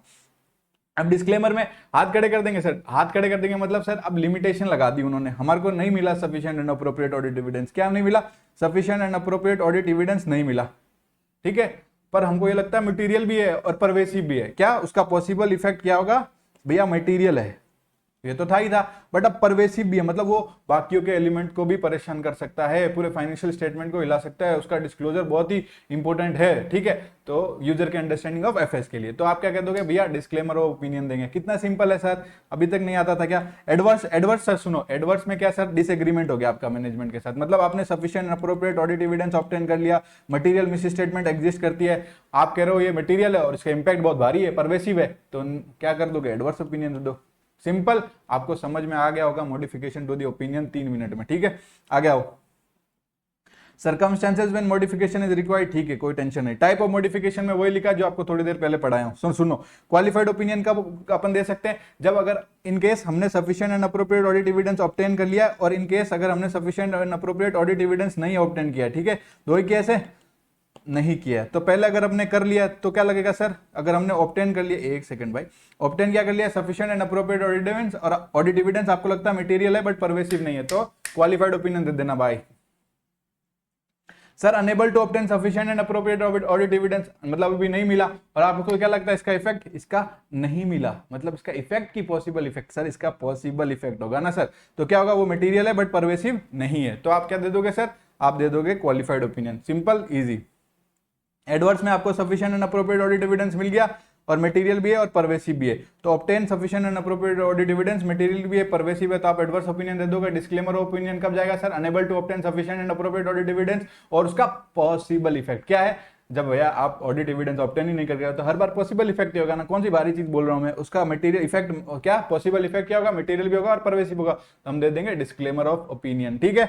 अदर कंसीडरेशन, चलो आगे बढ़ते, कोई टेंशन नहीं। स्पेसिफाई, स्पेशल कंसीडरेशन में देखो सर, स्पेशल कंसीडरेशन में मतलब आप जब एक्सप्रेस कर रहे हो ना तो उसका लैंग्वेज बताया आप कैसे करोगे, ठीक है। तो अब सर मेरी बात सुनो, अगर आपको एक्सप्रेस करना है क्वालिफाइड ओपिनियन तो आप लिख देना एक्सेप्ट, क्या लिखोगे कि एक्सेप्ट फॉर द इफेक्ट, क्या इफेक्ट, जो इस मैटर का है, वो मैटर जो डिस्क्राइब किया हमने बेसिस फॉर क्वालिफाइड ओपिनियन। देखो हम बेसिस फॉर क्वालिफाइड ओपिनियन में जाएंगे और वो बेसिस बता देंगे कि इसकी वजह से क्वालिफाइड ओपिनियन गया है, ठीक है। और तब इसकी रिपोर्टिंग करेंगे तो क्या लिखेंगे कि एक्सेप्ट, क्या एक्सेप्ट, देखो यहाँ मैंने हेडिंग में सबसे पहले ये लिख के रखा है, तो accept for the matter, accept for the effect of the matter जो डिस्क्राइब किया है on the basis of, described in the basis for qualified opinion. तो हम क्वालिफाइड ओपिनियन वाले सेक्शन में जो हमने डिस्क्राइब किया है उस मैटर को छोड़ के, उस मैटर के अलावा, उस मैटर के इफेक्ट को छोड़ के हमको क्या लगता है कि उसके अलावा क्या लगता है आपको, उसके अगर तो आपको लगेगा ना कि अगर फेयर प्रेजेंटेशन फ्रेमवर्क के हिसाब से बनाया है तो सब फेयरली प्रेजेंट किया है, या फिर ट्रू एंड फेयर व्यू दिया है, और अगर आप कंप्लायंस फ्रेमवर्क में जाते हो तो आपने क्या किया, प्रिपेयर्ड किया in all material respect in accordance with applicable FRF, ठीक है,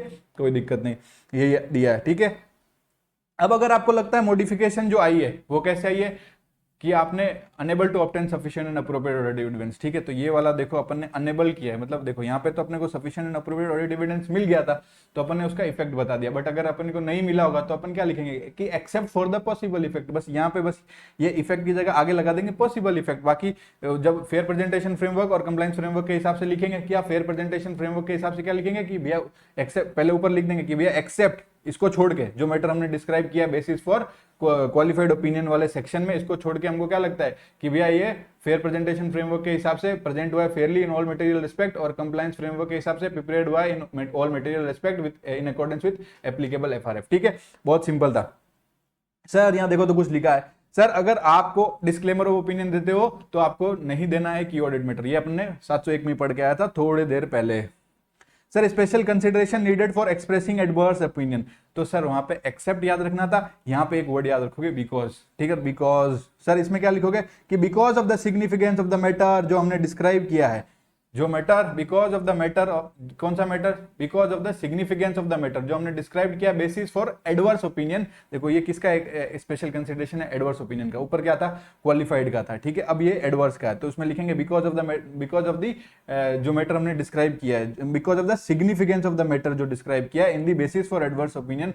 हमको क्या लगता है, एक तो फेयर प्रेजेंटेशन फ्रेमवर्क और एक कंप्लायंस फ्रेमवर्क, हम लिखते थे प्रेजेंट फेयरली, यहाँ लिख देंगे डू नॉट प्रेजेंट फेयरली, या लिख देंगे not prepared in all material respect, very simple, very easy, ठीक है। सर अब देखो, आप जब एक्सप्रेस कर रहे हो तो डिस्क्लेमर ओपिनियन, तो आपको क्या करना है, यहाँ पे ध्यान से देखो, जब ऑडिटर डिस्क्लेम करता है ओपिनियन, कब करता है, due to inability to obtain sufficient and appropriate audit evidence, simple सी बात, unable to obtain sufficient and appropriate audit evidence, ठीक है, तो स्टेट करो कि ऑडिटर ने एक्सप्रेस नहीं किया है opinion, state that auditor does not express an opinion on financial statement. और क्या लिखोगे कि because of the significance of the matter described in the basis for disclaimer of opinion section, तो क्या लिखोगे, auditor has not able to obtain sufficient and appropriate audit evidence, auditor has not able to obtain sufficient appropriate, भैया because of the matter जो हमने describe किया है कहां पे, basis for disclaimer of opinion section में, तो ऑडिटर ने क्या लिखेगा वहां पे कि auditor has not able to obtain sufficient and appropriate audit evidence, और हम अमेंड कर देंगे। ऐसे 700 में अपन क्या लिखते थे, 700 में हम लोग एक स्टेटमेंट लिखते थे, क्या 700 में एक स्टेटमेंट लिख देते थे कि we have audit that financial statement have been audited, but अब यहाँ ऑडिटेड नहीं लिखेंगे। क्या नहीं लिखेंगे, ऑडिटेड नहीं लिखेंगे, तो क्या लिखेंगे सर कि हम लोग को इंगेज किया था ऑडिट के लिए, ठीक है, बट ऑडिटेड नहीं लिखेंगे। Very simple, very easy. आओ अब ये तीनों मैंने आपको पढ़ा दिया, आप लोग को आता है लिखना, वेल एंड गुड, ठीक है, ऐसे ही आपको प्रेजेंट करना होता है, ठीक है, कोई दिक्कत नहीं, आ जाएगा, एक बार रीड कर लोगे तो भी आ जाएगा, छोड़ने का भी कोई लॉजिक नहीं है, ठीक है।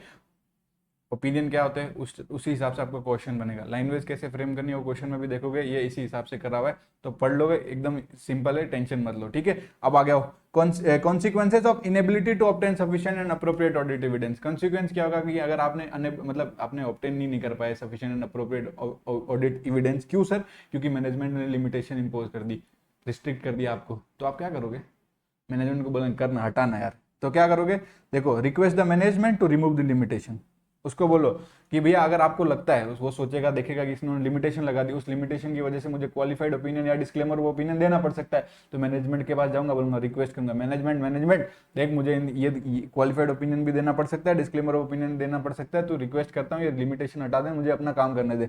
मैनेजमेंट मानता नहीं तो हम जाएंगे 2 चार्ज विद गवर्नेंस, ठीक है, उनको कम्युनिकेट कर देंगे TCWG को, और ये भी देखेंगे साथ साथ में क्या मैं परफॉर्म कर सकता हूँ, एपी मतलब अल्टरनेटिव प्रोसीजर्स, भैया मैं इस तरीके से सफिशिएंट अप्रोप्रिएट ऑडिट एविडेंस नहीं कर सकता, तो क्या दूसरे तरीके से मतलब अल्टरनेटिव प्रोसीजर से sufficient and appropriate audit evidence obtain कर सकता हूं क्या, ये चेक करूंगा, ठीक है।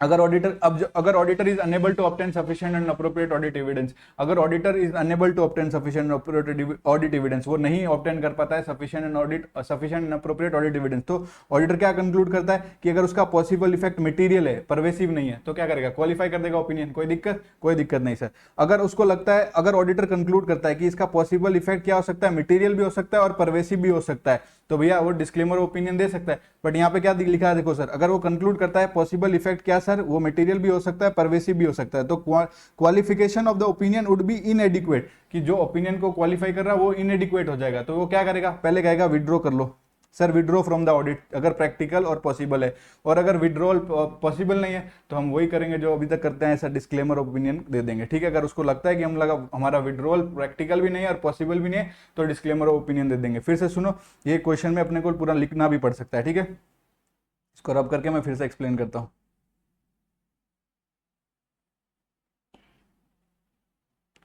क्या है consequences for of an inability to obtain, अगर आपको इनेबल मतलब आप unable to obtain sufficient and appropriate audit evidence, क्योंकि मैनेजमेंट ने इंपोज कर दी लिमिटेशन, तो मैनेजमेंट ने अगर लिमिटेशन आप पर इंपोज कर दी, तो क्या करोगे आप, एक्सप्रेस करोगे क्या, उसको देखो आप कर सकते हो एक्सप्रेस क्या, क्वालिफाइड ओपिनियन और डिस्क्लेमर ऑफ ओपिनियन, तो पहले मैनेजमेंट को बोलो भैया ये लिमिटेशन जो तुमने हम पे लगाई है वो लिमिटेशन हटा दे, तो request the management to remove the limitation, management मानता नहीं, रिफ्यूज कर देता, तो कम्युनिकेट करो, किसको कम्युनिकेट करोगे, ये मैटर TCWG को कम्युनिकेट करो, ठीक है। और साथ साथ में ये भी देख लेना क्या आप परफॉर्म कर सकते हो अल्टरनेटिव ऑडिट प्रोसीजर्स, मतलब कुछ साथ में अल्टरनेटिव प्रोसीजर्स करके ऑब्टेन कर सकते हो sufficient and appropriate audit evidence, तो ठीक है। और auditor is unable to obtain sufficient, अब तो कर ही नहीं पा रहा वो, अभी भी sufficient and appropriate audit evidence obtain ही नहीं कर पा रहा, तो सर क्या कंक्लूड करोगे कि उसका पॉसिबल इफेक्ट, अगर आपको लगता है उसका पॉसिबल इफेक्ट मटेरियल भी हो सकता है, परवेसिव भी हो सकता है, आप क्वालिफाई कर दोगे, पर आपको लगता है कि ये करना मतलब सफिशिएंट नहीं है, ठीक है, क्या करना, qualification of the opinion is inadequate to communicate the gravity, जो ग्रेविटी है सिचुएशन की, और क्वालिफिकेशन करना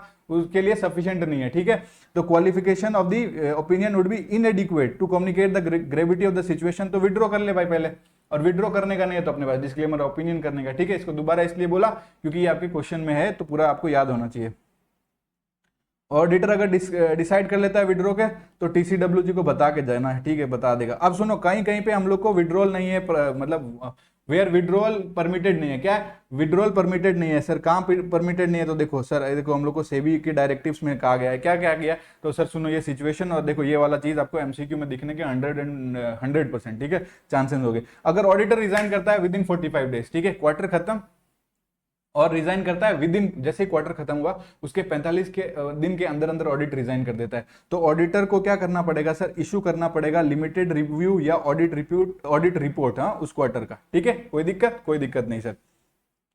अगर ऑडिटर रिजाइन करता है after 45 days from the end of the quarter, भैया क्वार्टर खत्म हो गया उसके 45 दिन बाद करता है, तो भैया सुन, इस क्वार्टर की तो दे ही दे, अगले क्वार्टर की भी दे, लिमिटेड रिव्यू और ऑडिट रिपोर्ट, ठीक है, जो भी एप्लीकेबल है, ठीक है। अगर ऑडिटर ने साइन कर दी 3 लिमिटेड रिव्यू की रिपोर्ट्स या 3 ऑडिट रिपोर्ट, किसकी? 3 क्वार्टर की, पहले 3 क्वार्टर की वो रिपोर्ट साइन कर चुका है, तो लास्ट वाले क्वार्टर में क्या करेंगे? 45 दिन नहीं देखेंगे, यहाँ क्या कहेंगे? इशू कर भैया limited review audit report of last quarter की तो दे दे, और क्या कर? पूरे फाइनेंशियल ईयर की भी रिपोर्ट देके जा। फिर से सुनो सर, ये सेबी के डायरेक्टिव्स के हिसाब से दिया हुआ है कि भैया आपको यहाँ विड्रॉल परमिटेड नहीं है या थोड़ा रिस्ट्रिक्टेड है। तो क्या रिस्ट्रिक्टेड है? अगर आप रिजाइन करते हो तो आपको रिपोर्ट देके जाना पड़ेगा। सर अगर आप ऑडिटर रिजाइन करता है with in 45 days of the end of the quarter खत्म उसके 45 दिन के अंदर अंदर रिजाइन करके जा रहा है, लिमिटेड रिव्यू रिपोर्ट दे या फिर ऑडिट रिपोर्ट दे, किसकी? उस क्वार्टर की तो देके जा। अगर रिजाइन करता है after 45 days from the end of the quarter खत्म आफ्टर 45 डेज, तो उस क्वार्टर की भी दे, नेक्स्ट क्वार्टर की भी दे। देखो जो चीज इंपॉर्टेंट है वो मैं 2 बार अपने आप पढ़ा देता हूं, ठीक है। अगर ऑडिटर ने साइन कर दिया लिमिटेड रिव्यू रिपोर्ट, मतलब लिमिटेड रिव्यू वाली रिपोर्ट साइन कर दी या ऑडिट रिपोर्ट साइन कर दी पहले 3 क्वार्टर की, तो भैया लास्ट क्वार्टर की भी देके जा, पूरे फाइनेंशियल ईयर की भी रिपोर्ट देके जा, ठीक है। देखो आईसीआई का अनाउंसमेंट क्या है on the resignation of auditor. ICI का अनाउंसमेंट है कि देखो ICI has made announcement that auditor of an unlisted company, listed लिखा है क्या? अनलिस्टेड लिखा है क्या? Auditor of unlisted company shall not mention, अपने रेजिग्नेशन में क्या मेंशन नहीं करेगा? एक कारण, क्या रीजन फॉर रेजिग्नेशन में एक ये कारण नहीं देगा, क्या मेंशन नहीं करेगा? कि भैया वो प्रोफेशनली प्री ऑक्यूपेशन है उसकी वजह से रिजाइन कर रहा है, ये कारण मत देना भाई। देखो आईसीआई ने क्या अनाउंसमेंट किया on the resignation of auditor. ICI has made announcement that the auditor of unlisted company shall not mention that the professionally pre occupied है ऐसा रीजन दे रहे हो फॉर द रेजिग्नेशन, ये नहीं देना है, ठीक है। सिंपल सी बात है, कोई बड़ी बात नहीं है। अगर ये उसको क्या करना है? मेंशन करना है reason clearly for the resignation in the resignation letter issued to the company, clearly जाके बता के जाओ, ठीक है, कोई दिक्कत नहीं है, ठीक है। आगे बढ़े, आ गया हो sir. Basis for modification opinion में, मतलब जैसे बेसिस ऑफ क्वालिफाइड ओपिनियन लिखते हैं, बेसिस ऑफ डिस्क्लेमर ओपिनियन लिखते हैं, बेसिस ऑफ एडवर्स ओपिनियन लिखते हैं। मतलब अगर आपका क्वालिफाइड ओपिनियन जा रहा है, डिस्क्लेमर जा रहा है, तो एडवर्स ओपिनियन जा रहा है, तो हम लोग बेसिस ऑफ ओपिनियन नहीं लिखेंगे, हम लिखेंगे basis for adverse opinion, basis for disclaimer opinion, basis for qualified opinion, और उसमें मैटर क्या है उसका डिस्क्रिप्शन दे देंगे, ठीक है। यहाँ के बाद से आप रीड कर लो, ये 3 जो डब्बे हैं, not so important, just give a simple reading and leave it, ठीक है। आपको ये अच्छे से समझ में आया होगा आई होप। और अब अपन करते हैं क्वेश्चन, ठीक है।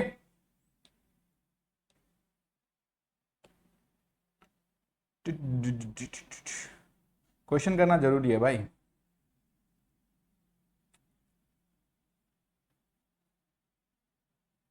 सात सौ पांच, आ जाओ, नीचे से स्टार्ट करते हैं।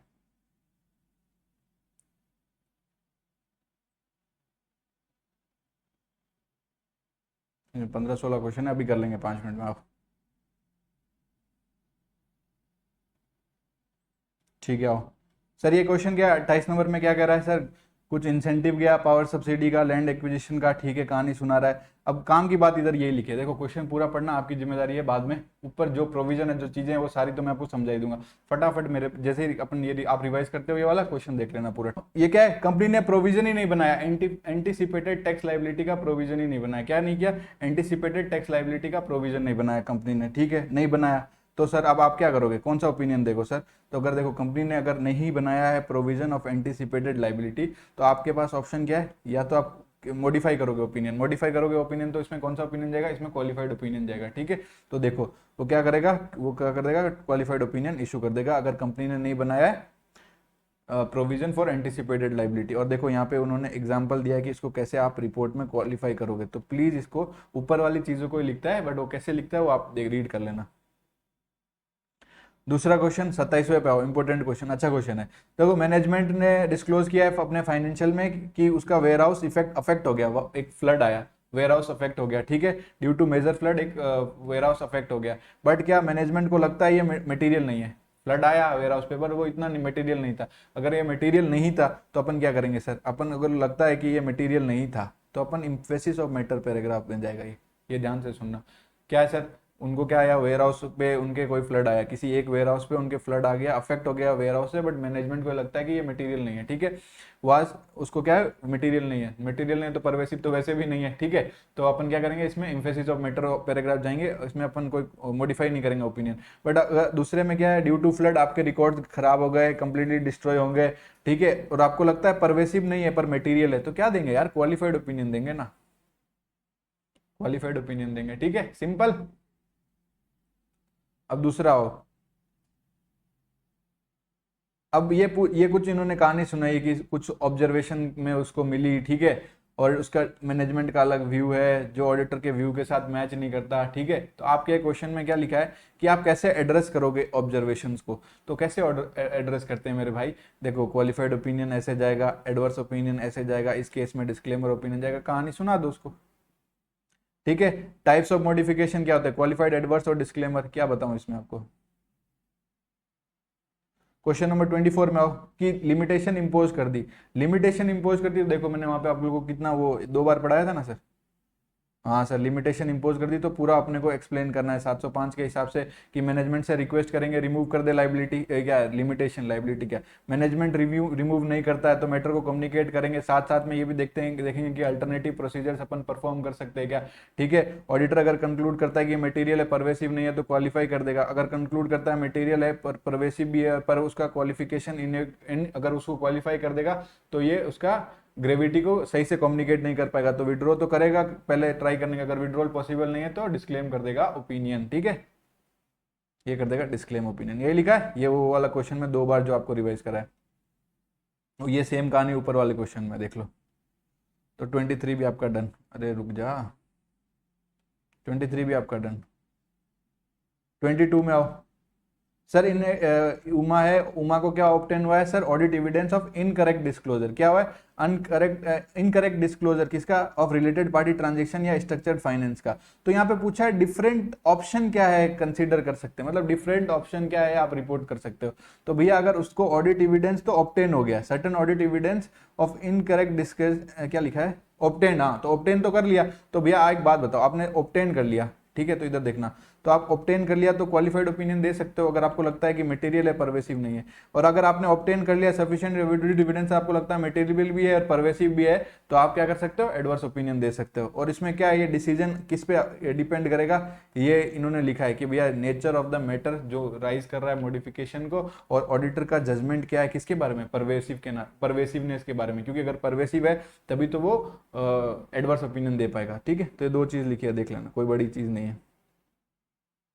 21 में आओ, 21 में कह रहा है इसने एक्वायर की 55% शेयर एक्वायर कर ली इसने दूसरी कंपनी में, ठीक है, और कंपनी ने नहीं बनाया CFS, ठीक है, because on the date of acquisition fair value of asset liability ascertain नहीं हुआ। तो भैया क्या हो गया, फेयर वैल्यू आपने लाइबिलिटी का असर्टेन नहीं किया, आपने CFS नहीं बनाया एक तरह से, तो आपने कंसोलिडेटेड फाइनेंशियल स्टेटमेंट ही नहीं बनाया, तो मटेरियल भी हो गया परवेसिव हो गया, तो इसको क्या मानेंगे, deem to be material and deem to be pervasive to the CFS, तो इसमें एडवर्स ओपिनियन जाएगा, वही लिखा है। बेसिस ऑफ एडवर्स ओपिनियन कैसे लिखते हैं एक बार रीड कर लेना, उसी का वाला चीजों को लिखते हैं बस जो क्वेश्चन में दी हुई, तो एक बार रीड कर लेना, कुछ नहीं। क्वेश्चन नंबर 20 में देखो, अपने बुक में नहीं था ये सर, इसमें क्या है, RTP के क्वेश्चन है, इसमें आपसे एग्जाम्पल्स मांगे कि देखो एग्जाम्पल्स में आ जाते सीधे, एग्जाम्पल्स दो उन सर्कमस्टेंसेस को जो beyond the control of entity है, भैया एंटिटी के कंट्रोल में नहीं है, इसकी वजह से आप ऑडिट एविडेंस ऑब्टेन नहीं कर पाए, देखो ऑडिटर नहीं ऑब्टेन कर पाया sufficient and appropriate audit evidence, और उसमें रीजन क्या है, उसमें एग्जांपल दो सर कि beyond the control of entity,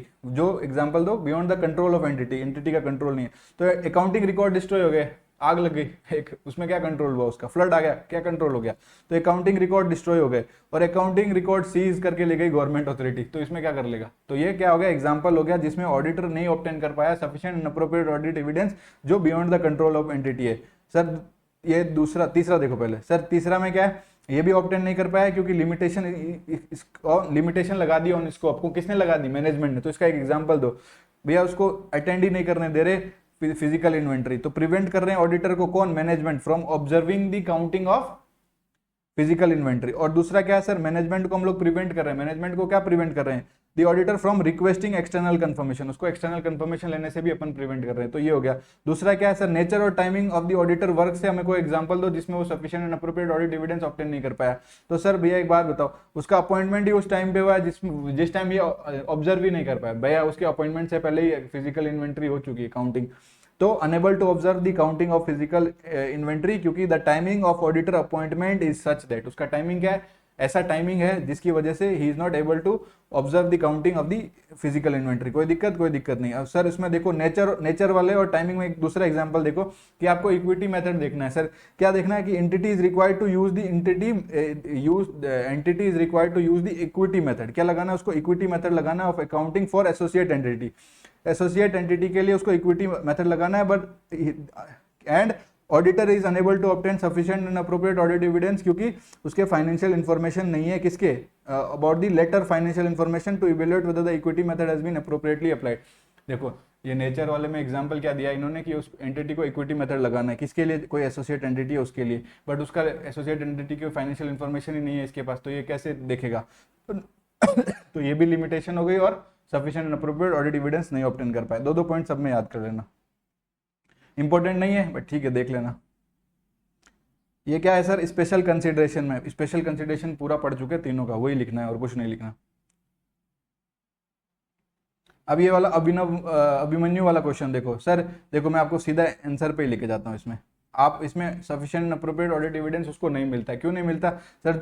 उसको देखो, उसको इसके बारे में नहीं पता चलता है। किसके बारे में? The balance confirmation with respect to debtors amounting 150 crore, balance 150 crore का डेटर है उसका, उसके पास बैलेंस कंफर्मेशन नहीं आया, ठीक है। और उसमें पेमेंट भी उन्होंने डिफॉल्ट भी किया है उन डेटर्स ने पेमेंट में, और प्रोविजन भी उनका बना नहीं है। तो और इसके लिए उसने ऊपर लिखा हुआ होगा कि आपको sufficient and appropriate audit evidence नहीं मिले। कौन सा ओपिनियन देगा? डिस्क्लेमर ओपिनियन, क्योंकि मटेरियल भी है, परवेसिव भी है। With respect to 40% of companies inventory, company का 40% इन्वेंट्री उसका फिजिकल वेरिफिकेशन नहीं हुआ है, ना ही उसके रिकॉर्ड मेंटेन है, मटेरियल भी है, परवेसिव है, डिस्क्लेमर ओपिनियन जाएगा, ठीक है। ऊपर यही है, मैंने हाईलाइट कर रखा है, तो आप पढ़ लेना क्वेश्चन को। अब क्वेश्चन 17 में आओ भैया। अर्थक्वेक आ गया, अर्थक्वेक तो आ गया, और उसकी एबिलिटी गोइंग कंसर्न भी नहीं बचेगा। मतलब अब इसका इफेक्ट ये होगा कि वो कंपनी चल ही नहीं सकेगी, अपने एसेट रियलाइज नहीं कर पाएगी, अपने लाइबिलिटीज पे ऑफ नहीं कर पाएगी, ठीक है। और ये चीज डिस्क्लोज नहीं है कहाँ पे भैया? ये फैक्ट डिस्क्लोज नहीं है एफएस में। तो भैया ये तो बहुत बड़ी बात है, डिस्क्लोज क्यों नहीं है? डिस्क्लोज तो होना चाहिए। तो मटेरियल भी चीज है, परवेसिव भी है, एडवर्स ओपिनियन चला जाएगा, ठीक है। तो देख लो एडवर्स ऑफ ओपिनियन गया, कोई दिक्कत? कोई दिक्कत नहीं। अब कंपनी ने फर्निश नहीं किया कोई एग्रीमेंट, सीएएस उसको बोल रहा था कि उसको वेरीफाई करना था टर्म्स ऑफ रिपेमेंट और इंटरेस्ट एक्सपेंसेस का, कुछ इसको देखना था, ठीक है, कि ये इंटरेस्ट कैसे चार्ज हुआ। एग्रीमेंट मांगा, एग्रीमेंट नहीं दिया, तो एग्रीमेंट नहीं देने से हम लोग एडवर्स ओपिनियन दे देंगे क्या? या फिर कोई डिस्क्लेमर ओपिनियन दे देंगे? हम क्वालिफाइड ओपिनियन दे देंगे यार, सिंपल सी बात है। तो क्या उसके लिए मटेरियल तो है पर परवेसिव नहीं है, और ऑडिट एविडेंस, हाँ, तो इस पर अपन क्वालिफाइड ओपिनियन नहीं देंगे। सही लिखा है, गिव क्वालिफाइड ओपिनियन, ठीक है, कोई दिक्कत नहीं है। अब सुनो 15 नंबर वाले क्वेश्चन में क्या किया sir? Unable to obtain sufficient and appropriate audit evidence, नहीं कर पाया ऑडिट एविडेंस ऑब्टेन नहीं कर पाया। किसका नहीं कर पाया सर? कि sir audit unable to obtain sufficient the financial information of joint venture investment, कोई जॉइंट वेंचर इन्वेस्टमेंट का वो क्या नहीं कर पाया सर? ऑब्टेन नहीं कर पाया sufficient and appropriate audit evidence जो रिप्रेजेंट करता है 90% ऑफ एंटिटीज नेटवर्क। भैया उस जेवी का 90% ऑफ एंटिटी मतलब बहुत सब्सटेंशियल हो गया ना, तो डिस्क्लेमर ओपिनियन जाएगा। अब देखो क्वेश्चन 13 और 14 नंबर क्वेश्चन है ना, 13 14, ये बहुत इंपॉर्टेंट है। इंपॉर्टेंट मतलब आपको समझना है। 13 नंबर क्वेश्चन में क्या दिया है, खत्म, ये लास्ट दो क्वेश्चन है।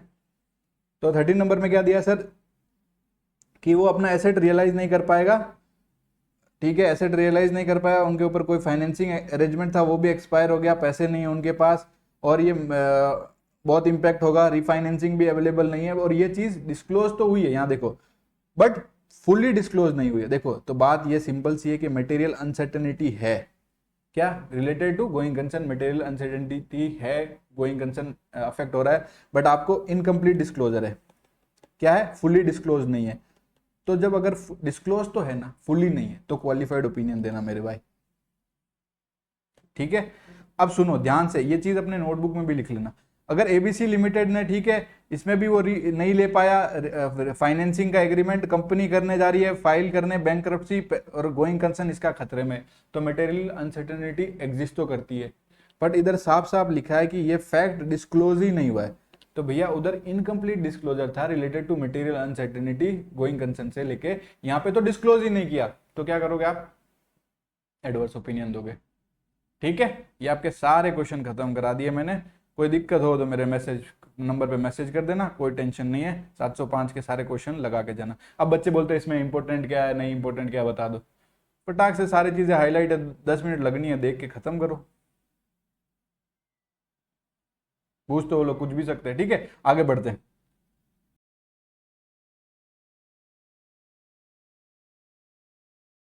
ऐसे 706 पे आओ। ऐसे 706 क्या बात करता है sir? Emphasis of matter paragraph and other matter paragraph, EOMP, और दूसरा क्या है? OMP. Emphasis of matter paragraph and other matter paragraph कहां पे? इंडिपेंडेंट ऑडिटर रिपोर्ट में। ये है ऐसे 706। Emphasis of matter paragraph and other matter paragraph कहां पे? इंडिपेंडेंट ऑडिटर रिपोर्ट में, ऐसे 706।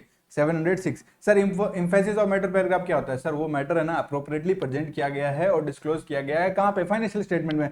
तो ऐसा मैटर जो अप्रोप्रिएटली प्रेजेंट और डिस्क्लोज किया गया है फाइनेंशियल स्टेटमेंट में, पर ऑडिटर के जजमेंट में ये ऐसा इंपॉर्टेंट मैटर है जो फंडामेंटल है यूजर के अंडरस्टैंडिंग के लिए। क्या किस किस चीज की अंडरस्टैंडिंग चाहिए यूजर को? एफएस की। तो उसके लिए ये फंडामेंटल है, बहुत ही इंपॉर्टेंट मैटर लगता है उसको। तो ठीक है, मैटर अप्रोप्रिएटली प्रेजेंट और डिस्क्लोज किया गया है पर उसको अच्छे से समझ में आया, वो उसके अंडरस्टैंडिंग के लिए इतना इंपॉर्टेंट मैटर है, तो is of such importance that it is fundamental to user understanding of FS. ठीक है, वेरी सिंपल। आ गया हो सर? ये सर्कमस्टेंसेस आपको याद रखने हैं, दूसरे वाले जो भी बता रहा हूं।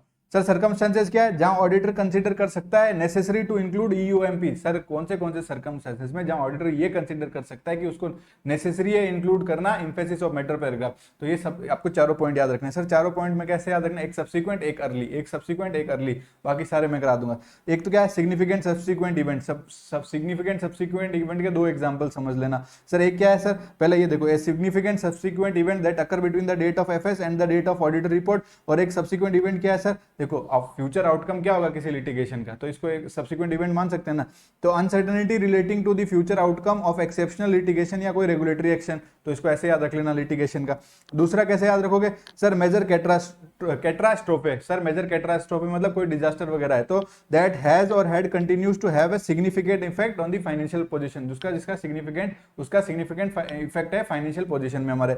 तो इवेंट में याद रख लो, एक तो कैटास्ट्रोफे है और एक फ्यूचर आउटकम है ऑफ किसका? लिटिगेशन या कोई रेगुलेटरी एक्शन का। ये हो गया सब्सिक्वेंट। अर्ली में क्या है? आपने अर्ली अप्लाई कर लिया क्या सर? अर्ली एप्लीकेशन ऑफ नया accounting standard, of new accounting standard, जिसका क्या हो गया? मटेरियल इफेक्ट है, that has a material effect on the financial statement. ये चार सर्कमस्टेंसेस है जहां ऑडिटर कंसीडर करेगा नेसेसरी टू इंक्लूड ईओएमपी। ठीक है, तो ये चारों आपको याद रखना चाहिए। सर आप कब दे सकते हो यूएमपी? सर आप देखो, आपको लगता है कि यूजर की अटेंशन के लिए ये मैटर पहले से प्रेजेंटेड है और डिस्क्लोज्ड है एफएस में और ऑडिटर के जजमेंट में बहुत ही इंपॉर्टेंट है, that is fundamental to the user understanding of FS, provided दो चीज क्या सर? सर ये 701 और 705 वाला नहीं होना चाहिए। मतलब सर देखो, आप इंफेसिस ऑफ मैटर पैराग्राफ में डाल सकते हो, कोई दिक्कत नहीं है, but auditor would not be required to modify the opinion in accordance with SA 705 as a result of this matter. मतलब इस मैटर के चलते वो ऐसे 705 में अपना ओपिनियन तो मॉडिफाई तो नहीं कर रहा है ना, तो अगर वहां पे अगर मॉडिफाई कर रहा है अपना ओपिनियन ऐसे 705 में इसी मैटर पे, तो यहाँ पे ये अप्लाई नहीं होगा, आप यूएमपी में वो नहीं डाल सकते। ठीक है, और ये 701 वाला मैटर भी नहीं है, मतलब अगर वो 701 अप्लाई कर रहा है और अगर उसको ये मैटर क्या हुआ है कि ऑडिट मैटर डिटरमाइन नहीं हुआ है, तो यूएमपी में डालो, कोई दिक्कत नहीं है। तो when 701 apply the matter has not been determined to be key audit matter, तो मतलब 701 और 705 वाला मैटर नहीं होना चाहिए। और बाकी ये बेसिक था कि भैया यूजर के अंडरस्टैंडिंग के लिए बहुत इंपॉर्टेंट था, फंडामेंटल था। ठीक है, वो डाल दो, लिख दो। अब सर क्या है, इसमें भी सर्कमस्टेंसेस दिए, यूएमपी में दूसरा सर्कमस्टेंसेस है, ये भी आपको एग्जाम में लिखना है जब सर्कमस्टेंसेस पूछेगा। तो ये दोनों, वो 4 पॉइंट वहां पे, यहाँ ये 4 पॉइंट यहाँ पे लिखने हैं। सर इसको याद कैसे रखेंगे? एक तो होता है फाइनेंशियल रिपोर्टिंग फ्रेमवर्क, एक होता है स्पेशल पर्पस फ्रेमवर्क। ठीक है सर, एक होता है फाइनेंशियल रिपोर्टिंग फ्रेमवर्क, एक होता है स्पेशल पर्पस फ्रेमवर्क और एक सब्सिक्वेंट इवेंट, तो सब्सिक्वेंट इवेंट ही रहेगा। ठीक है। तो ये तीनों पॉइंट आप ऐसे याद रखोगे कि जब फाइनेंशियल रिपोर्टिंग फ्रेमवर्क जो प्रिस्क्राइब किया लॉज एंड रेगुलेशन में वो अनएक्सेप्टेबल है, तो when financial reporting framework prescribed by law regulation would be unacceptable. ठीक है। और अलर्ट करना है अपने यूजर्स को, फाइनेंशियल स्टेटमेंट के यूजर्स को अलर्ट करना है कि ये financial statement prepared by in accordance with special purpose framework. Special purpose framework मतलब स्पेसिफिक यूजर्स के लिए बना है। ठीक है। और दूसरा सर तीसरा पॉइंट ध्यान से sir, when fact become known to auditor, fact पता चला ऑडिटर को after the date of auditor report, और ऑडिटर उस पर क्या करता है, नया या अमेंडेड रिपोर्ट देता है, तो ये क्या है, सब्सिक्वेंट इवेंट। तो ये तीन आपको पॉइंट याद रखने इधर, ये 4 पॉइंट इधर, तो 7 पॉइंट यूएमपी के हो गए। ठीक है। कोई दिक्कत नहीं, कब दे सकते हो। और 705 वाला नहीं होना चाहिए, 701 वाला नहीं होना चाहिए।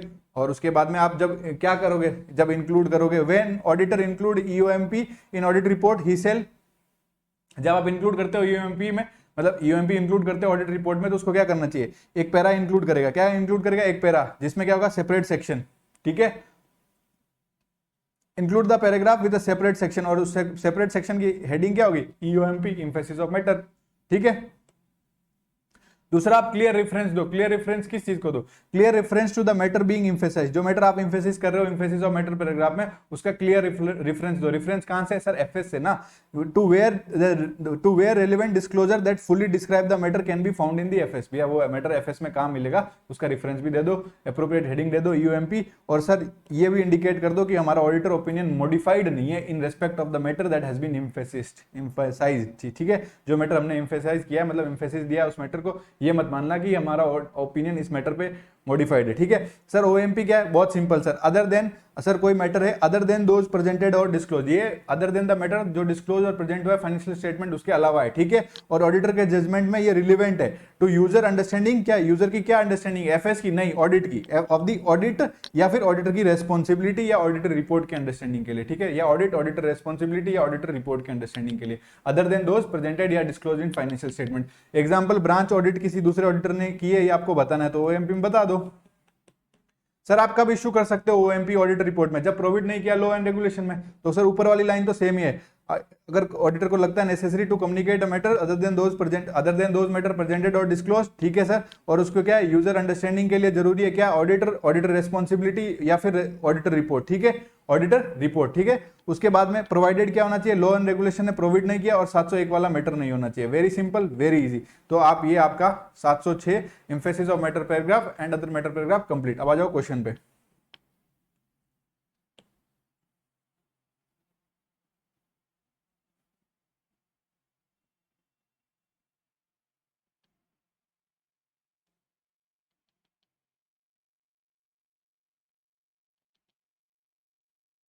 Sir emphasis of matter paragraph and other matter paragraph, question देखते हैं सर।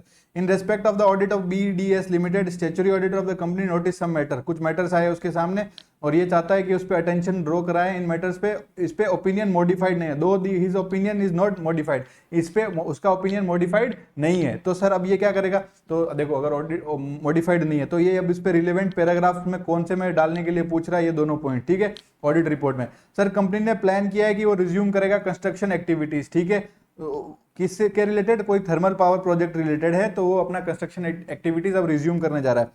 तो activity of such power plant was suspended 2020 मतलब 2021 में ये क्या हो गया था, ये पावर प्लांट का एक्टिविटी सस्पेंड हो गया था, बट अभी इन्होंने वापस से स्टार्ट कर दिया। थर्मल पावर प्रोजेक्ट कंप्रोमाइजेज क्या, प्लांट एंड इक्विपमेंट 5.9 करोड़ के और capital work in progress 147.50 crore के। तो सर इस पे कौन सा मैटर जाएगा, फाइनेंशियल है, यूएमपी जाएगा, बात खत्म। तो ये इस पे कैसे लिखना है ये आप लोग रीड कर लो, कोई दिक्कत नहीं। और लास्ट में हम लोग ये लिखेंगे हमारा ओपिनियन इस मैटर पे मॉडिफाइड नहीं है। और सर दूसरा वाला देखो, ये फाइनेंशियल स्टेटमेंट 5 ब्रांच का है और हम ये कहना चाहते हैं कि the financial statement of these branches have been audited by other branch auditor, तो मैटर कहां गया, ओएमपी में जाएगा। और लास्ट में क्या लिखेंगे, वो सेम ही लाइन लिखनी है, we didn't audit the financial statement, और वैसा करके लिखना है। एक बार रीड करना है ये, तो अच्छे से मतलब इसको रीड करो। कॉन्सेप्ट यही है कि ये मैटर ओएमपी में जाएगा और मॉडिफाइड नहीं होगा हमारा ओपिनियन। लिखा कैसे, एक बार वो लैंग्वेज कैसे लिखनी है आपको एग्जाम में वो रीड कर लेना। ठीक है। क्वेश्चन में से उठाना है और उसके क्वेश्चन के पॉइंट्स को ही लिखना है। ठीक है। तो एक बार पढ़ लेना बस।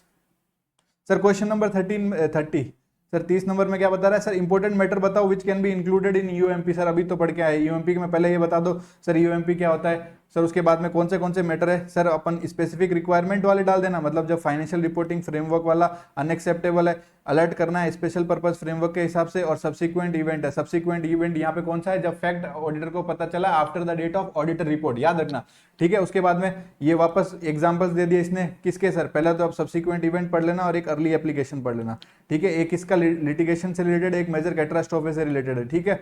सब पढ़ा चुका हूं था। क्वेश्चन नंबर 31 में देखो, आपको लॉज एंड रेगुलेशन में चेंजेस आया, बहुत अच्छी बात, ये एमटीपी का क्वेश्चन है, चलो तो भी देखते हैं सर,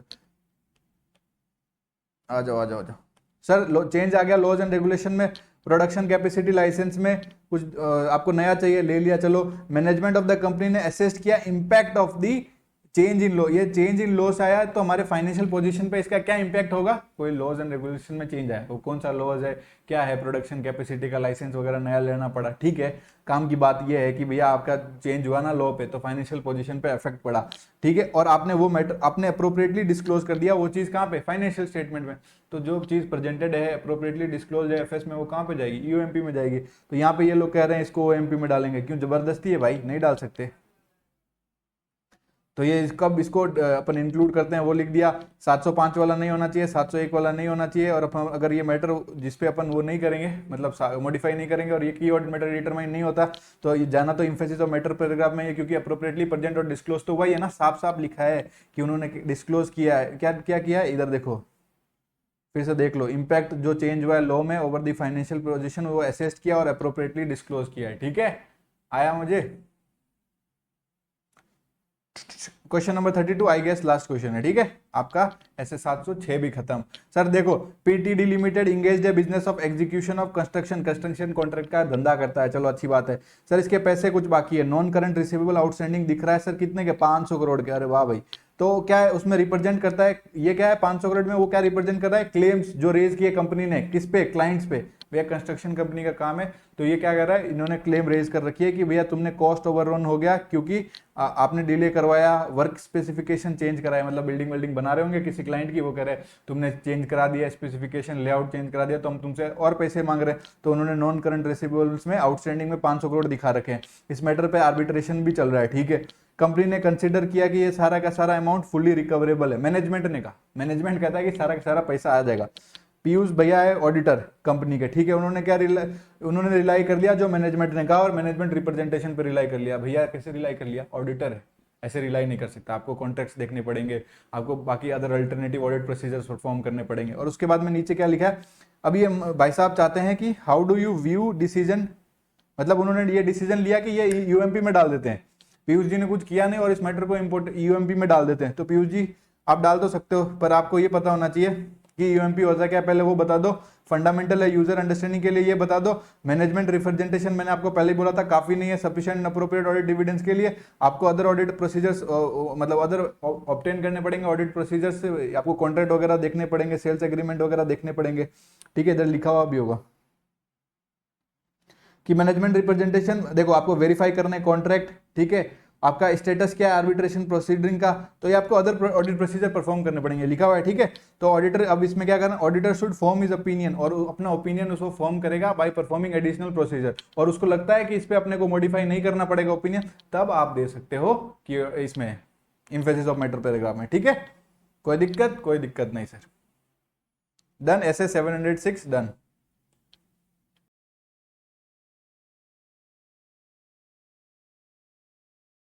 ऐसे 710 पे आ जाओ, ऐसे 710, ऐसे 710 का नाम क्या है, कंपैरेटिव इन्फॉर्मेशन। कंपैरेटिव इन्फॉर्मेशन में दो चीज इंक्लूड होती है सर, एक तो कॉरस्पॉन्डिंग फिगर्स और एक होता है comparative financial statement. Corresponding figures मतलब आप जो पिछले साल का बैलेंस अबकी बार टू बैलेंस ब्रॉट डाउन लेके आते हो, ठीक है।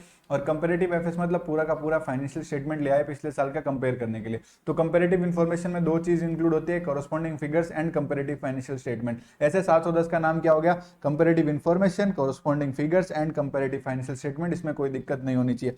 सर कॉरस्पॉन्डिंग फिगर्स क्या होते हैं, सर प्रायर पीरियड का कोई भी अमाउंट या अदर डिस्क्लोजर है, ठीक है, जो इस साल में इंक्लूड किया गया as a integral part of current year FS, ठीक है, कोई दिक्कत नहीं।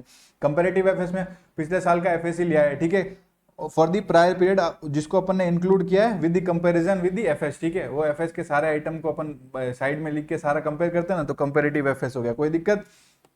ऑब्जेक्टिव क्या है कि sufficient and appropriate audit evidence obtain करना है कि जो कंपैरेटिव इन्फॉर्मेशन इंक्लूड हुई है, जो कंपैरेटिव इन्फॉर्मेशन हम लोग ने प्रेजेंट की है वो इन अकॉर्डेंस विद क्या है, requirement of the comparative information in applicable FRF, मतलब एप्लीकेबल एफआरएफ के हिसाब से है ना, क्या जो कंपैरेटिव इन्फॉर्मेशन आपने प्रेजेंट की है इस साल, ठीक है, कौन सी, प्रायर पीरियड वाली। और रिपोर्ट करना है इन accordance with auditor reporting responsibility, not so important, अगर ठीक है लिख सकते हो तो लिख देना, नहीं लिखोगे तो भी कोई दिक्कत नहीं। मेन अगर यहाँ क्वेश्चन आता है, क्वेश्चन क्या आएगा कि ऑडिट, यहाँ से इंपॉर्टेंट है, अगर क्वेश्चन आ गया कि ऑडिटर प्रोसीजर, यहाँ दोनों में से ही क्वेश्चन आता है, एक तो प्रोसीजर से एक रिपोर्टिंग, बात खत्म, ऐसे 710 खत्म है ना, क्वेश्चन के लिए कि कहाँ से आता है, नीचे आओ,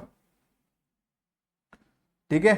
तो सर अब देखो ऑडिटर का प्रोसीजर्स क्या है, जब कंपैरेटिव इन्फॉर्मेशन परफॉर्म करना है, जब कंपैरेटिव इन्फॉर्मेशन के लिए ऑडिटर का प्रोसीजर्स क्या है या ऑडिटर की रेस्पॉन्सिबिलिटी क्या है, कोरस्पॉन्डिंग फिगर्स के रिलेटेड। तो सर एक बात बताओ, उसको कुछ स्पेसिफिक ऑडिट प्रोसीजर्स आपको करने पड़ेंगे। देखो अगर क्वेश्चन पूछ लिया कंपैरेटिव इन्फॉर्मेशन का ऑडिट प्रोसीजर्स बताओ, audit procedure for corresponding figures बताओ, audit procedures for comparative FS बताओ, तो आप ये लिख देना। लेकिन अगर आपको पूछ लिया रेस्पॉन्सिबिलिटी फॉर कोरस्पॉन्डिंग फिगर्स बताओ और रेस्पॉन्सिबिलिटी फॉर कंपैरेटिव एफएस बताओ, तो भी यही लिखना है, ठीक है, घबराना मत, यही आंसर है। तो पहले क्या लिखोगे कि स्पेसिफिक ऑडिट प्रोसीजर्स परफॉर्म करेंगे। सर पहला क्या करना पड़ेगा, इंश्योर करेगा, क्या इंश्योर करेगा, जो कंपैरेटिव इन्फॉर्मेशन हम लोग ने इस बार डाली है वो एग्री करती है विद द अमाउंट जो अपने कंपैरेटिव इन्फॉर्मेशन है। तो इंश्योर करो जो कंपैरेटिव इन्फॉर्मेशन है ना वो एग्री करती है विद द अमाउंट और अदर डिस्क्लोजर जो प्रेजेंट हुए हैं प्रायर पीरियड में। कोई दिक्कत नहीं भैया, जो कंपैरेटिव इन्फॉर्मेशन इस साल आई है वो एग्री करती है किससे, जो अमाउंट और डिस्क्लोजर से प्रायर पीरियड में। कोई दिक्कत नहीं। फिर दूसरा है अकाउंटिंग पॉलिसीज जो अप्लाई की है वो कंसिस्टेंट है भैया, अकाउंटिंग पॉलिसीज कंसिस्टेंटली अप्लाई हो रही है। और अगर कोई चेंज हुआ, if there has been change in the application of accounting policies, तो वो क्या होना चाहिए, प्रॉपर्ली डिस्क्लोज्ड और प्रेजेंट होना चाहिए। कोई दिक्कत, कंपैरेटिव इन्फॉर्मेशन एग्री करती है विद द अदर अमाउंट और अदर डिस्क्लोजर जो पुराने पीरियड वाला मतलब प्रायर पीरियड वाले फाइनेंशियल स्टेटमेंट में है, ठीक है, वो प्रायर पीरियड से एग्री करनी चाहिए। अकाउंटिंग पॉलिसीज कंसिस्टेंटली अप्लाइड है और अगर कोई चेंज हुआ है इन the application of accounting policies तो वो प्रॉपर्ली डिस्क्लोज्ड और प्रेजेंटेड है, ठीक है। दूसरा, ऑडिटर को पता चलता है कि कोई पॉसिबल मिस स्टेटमेंट है इन दी कंपैरेटिव, कहां पे possible miss statement, comparative information में। फिर से सुनो, अगर ऑडिटर बिकम अवेयर दैट कि कोई पॉसिबल मिस स्टेटमेंट है भैया कंपैरेटिव इंफॉर्मेशन में, तो नेसेसरी ऑडिट प्रोसीजर्स परफॉर्म करिए भैया और sufficient and appropriate audit evidence obtain कीजिए। Perform necessary audit procedures and obtain sufficient and appropriate audit evidence. अगर उसको लगता है, इफ ऑडिटर हैज ऑडिटेड, अगर ऑडिटर ने उसने क्या किया, प्रीवियस ईयर प्रायर पीरियड का जो एफएस था वो ऑडिटर ने ही ऑडिट किया, तो उसको फॉलो करना पड़ेगा with the relevant requirement of SA 560, ठीक है, 560 की रिलेवेंट रिक्वायरमेंट वो फॉलो करनी पड़ेगी और लास्ट में 580 के हिसाब से वो रिटर्न रिप्रेजेंटेशन ले लेगा। ये हो गया ऑडिटर प्रोसीजर्स इन रिगार्डिंग किसमें, कंपैरेटिव इन्फॉर्मेशन के रिगार्डिंग, कंपैरेटिव एसएफएस लिख दे या कॉरस्पॉन्डिंग फिगर्स लिख दे, ऑडिटर की रेस्पॉन्सिबिलिटी लिख दे। तो क्या लिखोगे कि भैया स्पेसिफिक ऑडिट प्रोसीजर्स परफॉर्म करने पड़ेंगी, कंपैरेटिव इन्फॉर्मेशन एग्री करती है, जो इन्फॉर्मेशन जो किससे एग्री करते हैं, वो अमाउंट वो डिस्क्लोजर जो प्रेजेंट हुए प्रायर पीरियड एफएस में या प्रायर पीरियड में, कुछ भी लिख देना। अकाउंटिंग पॉलिसीज कंसिस्टेंटली अप्लाइड है और जो अगर कोई चेंज हुआ है अकाउंटिंग पॉलिसीज के एप्लीकेशन में तो वो प्रॉपर्ली डिस्क्लोज्ड होना चाहिए और प्रेजेंट होना चाहिए। कोई दिक्कत नहीं। और अगर उसको कोई मटेरियल मिस स्टेटमेंट मिली किसके रिगार्डिंग, कंपैरेटिव इन्फॉर्मेशन के रिगार्डिंग, तो एपी करेगा, मतलब नेसेसरी ऑडिट प्रोसीजर्स परफॉर्म करेगा। और अगर ऑडिटर ने ऑडिट किया है, if the auditor had audited prior period FS, तो वो रिलेवेंट रिक्वायरमेंट ऑफ एसए 560 से वो फॉलो करेगा और 580 में रिटर्न रिप्रेजेंटेशन ले लेगा। वेरी सिंपल, काम खत्म। ऑडिटर रिपोर्टिंग में आ जाओ सर, ये रिपोर्टिंग भी बहुत इंपॉर्टेंट है सर। कॉरस्पॉन्डिंग फिगर्स मतलब जो पुराना साल वाला बैलेंस अब की बार आया है उसके रिगार्डिंग में अपन क्या कॉरस्पॉन्डिंग फिगर्स, एक बात बताओ, क्लोजिंग बैलेंस था इन्वेंट्री का, इस साल का ओपनिंग बैलेंस हो गया वो, तो जब हम ऑडिटर रिपोर्ट बनाते हैं इस साल, ऑडिटर रिपोर्ट इस फिगर को पिछले वाले को रेफर करके उस पर अपना ओपिनियन रेफर करता है क्या, कुछ नहीं करता ना उसके ऊपर। तो जब आप कॉरस्पॉन्डिंग फिगर्स प्रेजेंट कर रहे हो तो ऑडिटर का ओपिनियन रेफर नहीं करेगा किसको, कॉरस्पॉन्डिंग फिगर्स को, एक्सेप्ट इन दो circumstances, accept in the following circumstances. Sir refer नहीं करते जनरली कॉरस्पॉन्डिंग फिगर्स के रिगार्डिंग, बट आपको रेफर करना पड़ सकता है इन दो केसेस में। अगर आपकी जो पुराने साल वाली रिपोर्ट थी ना उसमें अदर देन अनक्वालिफाइड ओपिनियन गया, मतलब क्वालिफाइड ओपिनियन गया, एडवर्स गया, डिस्क्लेमर गया, तो पुराने साल वाले में क्या, पुराने वाली रिपोर्ट में कौन सा गया है, पुराने वाले रिपोर्ट में कौन सा ओपिनियन गया है, अदर देन अनक्वालिफाइड ओपिनियन गया। If the auditor report of the previous period contain other than unqualified opinion, कोई दिक्कत नहीं होनी चाहिए। और अब की बार क्या हुआ है, अब की बार उसका ओपिनियन क्या है और उसके ओपिनियन भी है, उसके पास सफिशिएंट ऑडिट एविडेंस भी है, मतलब if auditor is of the opinion and he has sufficient evidence कि भैया मटेरियल मिस स्टेटमेंट एग्जिस्ट करती है, कौन से में, जो एफएस है प्रायर पीरियड में उसमें मटेरियल मिस स्टेटमेंट एग्जिस्ट करती है और ये पहले एड्रेस नहीं हुई थी। मतलब पहला तो सिंपल है कि भैया पिछले वाली ऑडिटर रिपोर्ट में अदर देन अनक्वालिफाइड ओपिनियन गया है, तो हम रेफर करेंगे कॉरस्पॉन्डिंग फिगर्स को। और दूसरा केस कब है, जब हम कॉरस्पॉन्डिंग फिगर्स को रेफर कर सकते हैं कि भैया इस साल जब हम ऑडिट कर रहे थे हमारे पास उसके लिए हमारा ओपिनियन भी है और हमारे पास एविडेंस भी है, क्या कि मटेरियल मिस स्टेटमेंट एग्जिस्ट करती है, कहाँ पे, जो पुराने साल का प्रायर पीरियड एफएस है उसमें, और ये वाली चीज पहले एड्रेस नहीं हुई है, ठीक है। तो इस दो केस में अपन रेफर कर सकते हैं कॉरस्पॉन्डिंग फिगर्स को, प्लीज याद रखना। और if the prior period FS are audit नहीं हुए, अगर प्रायर पीरियड एफएस ऑडिट नहीं हुए तो ओपनिंग बैलेंस तो आपको लेना पड़ते, तो आपको sufficient and appropriate audit evidence लेने पड़ेंगे रिगार्डिंग किस चीज के लिए, ओपनिंग बैलेंस के रिगार्डिंग, और ये इंश्योर करना पड़ेगा कि उसमें कोई मटेरियल मिसस्टेटमेंट नहीं है, किसमें, ओपनिंग बैलेंसेस में कोई दिक्कत नहीं होनी चाहिए, ठीक है। अब with regard to comparative FS देखो, कॉरस्पॉन्डिंग फिगर्स में तो हम चालू ही करते थे कि नहीं रेफर करेंगे, इसमें चालू ही करेंगे, हाँ भैया रेफर करेंगे। Auditor opinion shall refer to each period for which FS are presented, कोई दिक्कत नहीं। अब सुनो, अब जब आप करंट पीरियड ऑडिट पर रिपोर्टिंग कर रहे थे तो ऑडिटर का ओपिनियन क्या है कि सच प्रायर पीरियड एफएस, ऑडिटर का ओपिनियन किस पे, प्रायर पीरियड एफएस पे डिफर करता है मतलब डिफरेंस है, मतलब उसको अलग लगता है। If auditor opinion on such prior period FS differs from the opinion previously issued, सुनो, अब जब वो ऑडिट कर रहा है current period of financial statement की, तो ऑडिटर का ओपिनियन क्या है, प्रायर पीरियड एफएस पे क्या है, जो प्रायर पीरियड एफएस है ना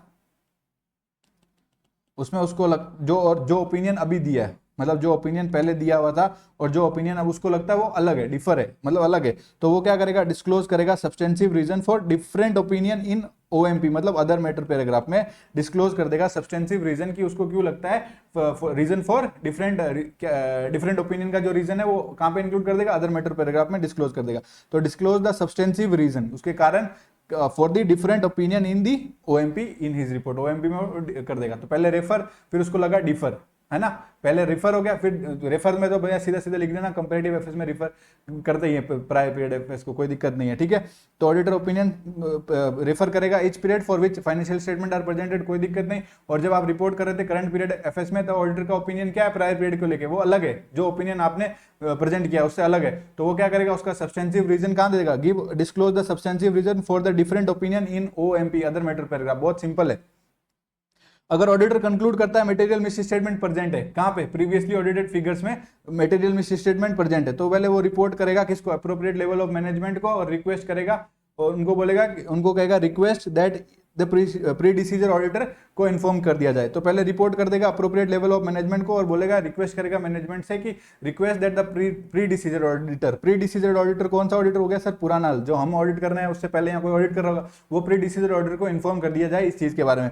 तो इफ देन अगर prior period statement are amended, prior period statement amend हो जाते हैं, नई रिपोर्ट इश्यू हो जाती है, new report by predecessor auditor, then auditor report, फिर ऑडिटर रिपोर्ट बस करंट पीरियड के बारे में बात करेगी, अगर वो पुरानी वाली गलती इस नए वाले मतलब पुराने वाले ऑडिटर ने ठीक करके नई रिपोर्ट दे दी तो कोई दिक्कत नहीं। सर ठीक है, लिखोगे कैसे, समझा तो मैंने सारा दिया, पहले लिख देना कि भैया रेफर करेगा हर पीरियड के लिए, कोई दिक्कत नहीं है, इच पीरियड फॉर जिसका एफएस प्रेजेंट हो रहे हैं उन सारे पीरियड के लिए रेफर करता है, कोई दिक्कत नहीं। और अगर उसको लगता है कि डिफरेंस इन ओपिनियन है, जो पहला ओपिनियन गया है इस प्रायर पीरियड एफएस पे और जो मुझे लगता है वो अलग है, तो भैया एक काम कर, ओएमपी मतलब अदर मैटर पैराग्राफ में सब्सटेंसिव रीजन दे दे किस चीज के, फॉर डिफरेंट ओपिनियन, ठीक है। और लास्ट में वो कंक्लूड करता है refer defer material miss statement, कि भैया मटेरियल मिस स्टेटमेंट एग्जिस्ट करती है कहां पे, जो प्रीवियसली ऑडिटेड फिगर्स है ऑफ एफएस, तो वो क्या करेगा, रिक्वेस्ट करेगा अप्रोप्रिएट, रिपोर्ट करेगा अप्रोप्रिएट लेवल ऑफ मैनेजमेंट को, रिक्वेस्ट कर देगा कि प्री डिसीजर ऑडिटर को इन्फॉर्म कर दिया जाए। और अगर prior period FS statement amend हो जाते हैं, नई रिपोर्ट बन जाती है, तो ऑडिटर बस करंट पीरियड के आइटम पर ही अपनी रिपोर्ट देगा, कोई दिक्कत नहीं, करंट पीरियड पर ही रिपोर्ट देगा। अब सर एक रिपोर्टिंग ट्रीटमेंट दोनों में कॉमन है, अगर प्रायर पीरियड एफएस ऑडिटेड है तो सर अगर प्रायर पीरियड एफएस ऑडिटेड होंगे या prior period FS not audited होंगे, ये दोनों के लिए करता है, कॉरस्पॉन्डिंग फिगर्स के लिए, कंपैरेटिव इंफॉर्मेशन के लिए, रिपोर्टिंग ट्रीटमेंट मतलब कॉमन है ये वाला पॉइंट। तो if FS of the prior period were audited by the predecessor auditor, तो इसमें क्या करेंगे, ये स्टेट कर देंगे ऑडिट रिपोर्ट में, क्या स्टेट करेंगे कि भैया ये report the FS were audited by the predecessor auditor, predecessors ने इसकी ऑडिट की है, तो हम यही बता देंगे कि ये एफएस प्री डिसीजर ऑडिटर ने ऑडिट की है, ठीक है, कौन सा ओपिनियन एक्सप्रेस किया और डेट क्या है ऑडिट रिपोर्ट की, date of that audit report, क्या दिक्कत। और अगर ऑडिट नहीं किया है तो ये भी हम बता देंगे अदर मैटर पैराग्राफ में कि भैया पुराने वाले एफएस क्या है, ऑडिटेड नहीं है, ठीक है, कोई दिक्कत नहीं है। लेकिन अब एक बात सुनो, डिस्क्लोजर आपने डिस्क्लोज कर दिया कि पुराने वाले ऑडिटेड नहीं है, तो इसका मतलब जो ओपनिंग बैलेंस लिए हैं उस पर आपकी कोई जिम्मेदारी नहीं है क्या, उन सब पे आप ही की जिम्मेदारी होगी, यही लिखा हुआ है, ठीक है। ये आपका 710 खत्म, क्वेश्चन पे आओ।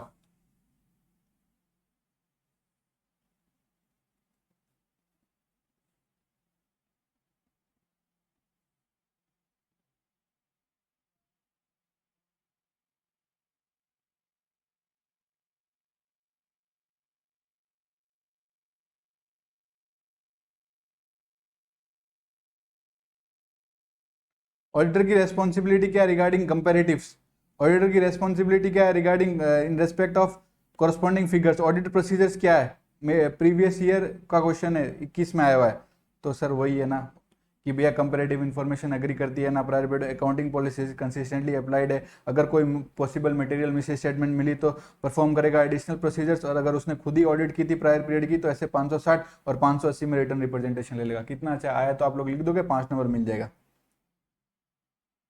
क्वेश्चन 33 देखो, देखो डेप्रिसिएशन है 4.25 करोड़ का, चार्ज कर दिया statement of PNL loss instead of carrying value, instead of including it in carrying value, मतलब इसने पुराने साल कोई गलती की, उस पर ऑडिटर का ओपिनियन क्या जाएगा भैया, वो ऑडिटर ओपिनियन अपना क्वालिफाई कर देगा, तो इस साल उसका क्या होगा, यही क्वेश्चन है। ठीक है भैया, 18-19 में गलती कर दी, 19-20 में, हाँ 18-19 में गलती कर दी, 19-20 में भी, अब इसका क्या इंप्लीकेशन होगा, यहाँ पे भी क्या है, और मैं देखो कि उसने पिछले साल कंटेन कर दिए qualification regarding non provision of doubtful debt, मतलब 2016-17 में कोई क्वालिफिकेशन थी regarding non provision of doubtful debt. ठीक है, 17-18 में अगर उसने प्रोविजन बना लिया और नहीं बनाया तो दोनों केस में आप क्या करोगे, मतलब सिंपल सा है, पुराने साल गलती थी, इस साल गलती है कि नहीं है, उस हिसाब से आपका क्या ओपिनियन होगा। ठीक है, मतलब क्वेश्चन नंबर 33 इसको मार्क कर लो, गुड क्वेश्चन, इसको देखेंगे। अब मेरी बात सुनो, अपने को बस ये क्वेश्चन क्या है, ऑडिटर की responsibility in case where audit report of an earlier year is qualified, बात नहीं है कि अर्लियर ईयर में रिपोर्ट हमने क्या कर दी थी, क्वालिफाई कर दी थी। ठीक है, तो अब की बार क्या होगा, तो अब की बार क्या होगा, आपको देखो 710 क्या कहता है कि भैया auditor report on the prior period अगर इंक्लूड करता है qualified opinion, disclaimer of opinion या एडवर्स ओपिनियन, ठीक है, तो क्या करोगे आप, ये देखोगे कि जो मैटर्स जिसकी वजह से मॉडिफाइड ओपिनियन दे रहे थे क्या वो रिजॉल्व और प्रॉपर्ली अकाउंटेड हो गया, तो प्रॉपर्ली क्या हो गया, प्रॉपर्ली रिजॉल्व हो गया, उसके बाद प्रॉपर्ली अकाउंटेड हो गया। ठीक है, तो कोई दिक्कत नहीं है, तो आपको रेफर नहीं करना पड़ेगा प्रीवियस मॉडिफिकेशन को, पुराने साल मॉडिफिकेशन है क्या हम उसको इस साल रेफर करेंगे क्या, तो पहले आप बोलोगे कि भैया अगर वो मॉडिफिकेशन ठीक हो गई है, उस रिजॉल्व हो गई है, प्रॉपर्ली अकाउंटेड हो गई है, डिस्क्लोज हो गई है, तो हम उसको नहीं रेफर करेंगे। पर जो जिसकी वजह से मॉडिफिकेशन हुआ था वो अनरिजॉल्व है, तो अब की बार मॉडिफाई करेंगे, करंट पीरियड एफएस में उसको भी मॉडिफाई करेंगे ना, तो auditor shall modify the auditor opinion on the current period FS, तो करंट पीरियड एफएस में मॉडिफाई करेगा, तो क्या लिखेगा, बेसिस फॉर मॉडिफिकेशन पैराग्राफ में क्या लिखेगा, रेफर करेगा, रेफर किसको करेगा, टू बोथ करंट पीरियड के फिगर्स को और कॉरस्पॉन्डिंग फिगर्स को, refer to both current period figures and corresponding figures in the description of the matter, जिसकी वजह से आपका ये क्या है, given rise to the modification, जिसकी वजह से मॉडिफिकेशन गया, व्हेन द इफेक्ट्स और पॉसिबल इफेक्ट्स क्या है, मटेरियल है, तो भैया बस कह रहा है रेफर कर दो बहुत करंट पीरियड एफएस को, मतलब करंट पीरियड फिगर्स को और कॉरस्पॉन्डिंग फिगर्स को, और डिस्क्रिप्शन वाले में आप एक्सप्लेन कर दो कि भैया इसकी वजह से अपना क्या है, ये चीज मटेरियल है, इसकी वजह से हम लोग इसको अगली बार मॉडिफाई कर रहे हैं। और दूसरा में आप एक्सप्लेन क्या करोगे कि ऑडिटर ओपिनियन ये और है, मतलब आप ये भी कर सकते हो, एक्सप्लेन कर सकते हो कि ऑडिटर ओपिनियन मॉडिफाइड कर दिया गया है, क्यों, क्योंकि इफेक्ट या possible effect of the unresolved matter, ये अनरिजॉल्व मैटर की वजह से हम लोग ने ये ओपिनियन मॉडिफाई कर दिया है। फिर से सुनो, सर पुराने साल कोई गलती थी, ऑडिटर ओपिनियन क्वालिफाई हो गया, या मतलब अदर देन मतलब मॉडिफाइड ओपिनियन है, ठीक है, पिछले साल हमारा मॉडिफाइड ओपिनियन गया, तो क्या उसको अब की बार वाले कॉरस्पॉन्डिंग फिगर्स को और इन पे मतलब अब की बार वाले में ऑडिटर की क्या रिस्पॉन्सिबिलिटी होगी, तो ऑडिटर की रिस्पॉन्सिबिलिटी होगी पहले चेक करे कि भैया वो मैटर रिजॉल्व हो गया, मैटर रिजॉल्व नहीं हुआ तो क्या करेगा, अगर मैटर रिजॉल्व हो गया, प्रॉपर्ली रिजॉल्व हुआ, अकाउंटेंट हो गया, डिस्क्लोज हो गया, तो उसको रेफर नहीं करना पड़ेगा प्रीवियस मॉडिफिकेशन को। ठीक है, कोई दिक्कत, लेकिन अगर जो जिसकी वजह से मॉडिफिकेशन आई थी वो मॉडिफिकेशन अभी भी है, रिजॉल्व नहीं है, तो वो क्या कर देगा, फिर से मॉडिफाई कर देगा, इस साल भी मॉडिफाइड ओपिनियन देगा। ठीक है, तो जब बेसिस ऑफ मॉडिफाइड ओपिनियन में देगा तो रेफर कर देगा उन करंट पीरियड फिगर्स को और कॉरस्पॉन्डिंग फिगर्स को, और डिस्क्राइब कर देगा कि इन मैटर की वजह से ये पॉसिबल इफेक्ट इनका मटेरियल है, इसलिए हमने मॉडिफाई किया, और एक्सप्लेन कर देगा, या फिर क्या कर सकता है, एक्सप्लेन कर सकता है कि ऑडिट ओपिनियन हमने मॉडिफाई कर दिया है बिकॉज ऑफ द इफेक्ट या possible effect of the unresolved matter. ठीक है, आपका 710 पूरा कंप्लीट, अपने टोटल क्वेश्चन कंप्लीट हो गए, 34 तक क्वेश्चन कंप्लीट। ठीक है, चलो अपना ये कंप्लीट।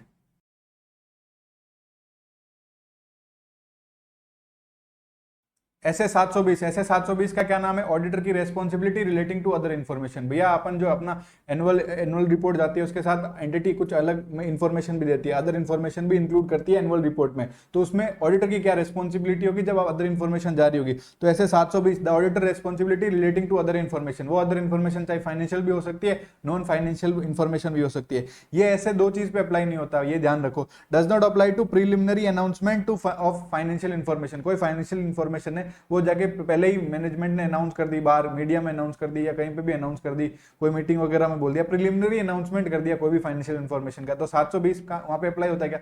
नहीं अप्लाई होता।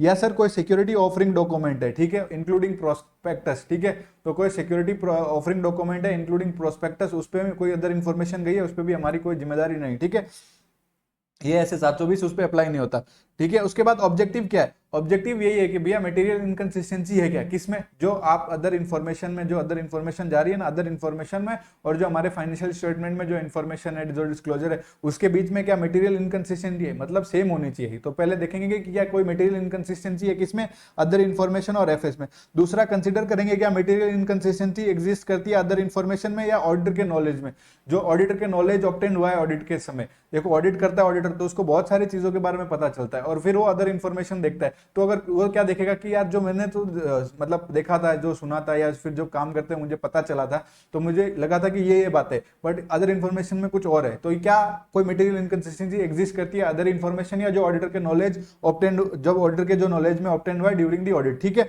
और अगर उसको कोई मटेरियल इनकंसिस्टेंसी मिलती है, वो आइडेंटिफाई होती है, तो वो रेस्पॉन्ड कर देगा अप्रोप्रिएटली, कोई दिक्कत नहीं।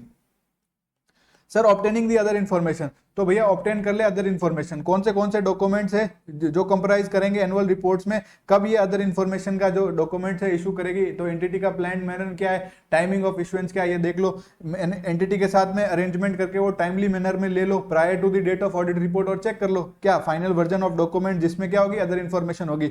When some of all documents determined in a, जो डिटरमाइन किया कि ये डॉक्यूमेंट्स में अदर इन्फॉर्मेशन है, वो आपको नहीं मिलेगी, will not be available until after the date of audit report तक भी नहीं मिल पाएगी। तो आप मैनेजमेंट से एक रिटर्न रिप्रेजेंटेशन ले लो, क्या ले लो कि भैया रिटर्न रिप्रेजेंटेशन दे दो कि फाइनल वर्जन आप लोग को प्रोवाइड किया जाएगा, ऑडिटर्स को प्रोवाइड किया जाएगा जब बन जाएगा, और उसी के बाद में मतलब इशू होने से पहले आप लोग को दिया जाएगा, prior to the issuance by entity आप लोग के साथ ये शेयर कर दिया जाएगी। तो ये सिंपल सी बात है, ठीक है, आप मतलब बेसिक अंडरस्टैंडिंग की बात है, रटने पे मत आ जाना, ठीक है।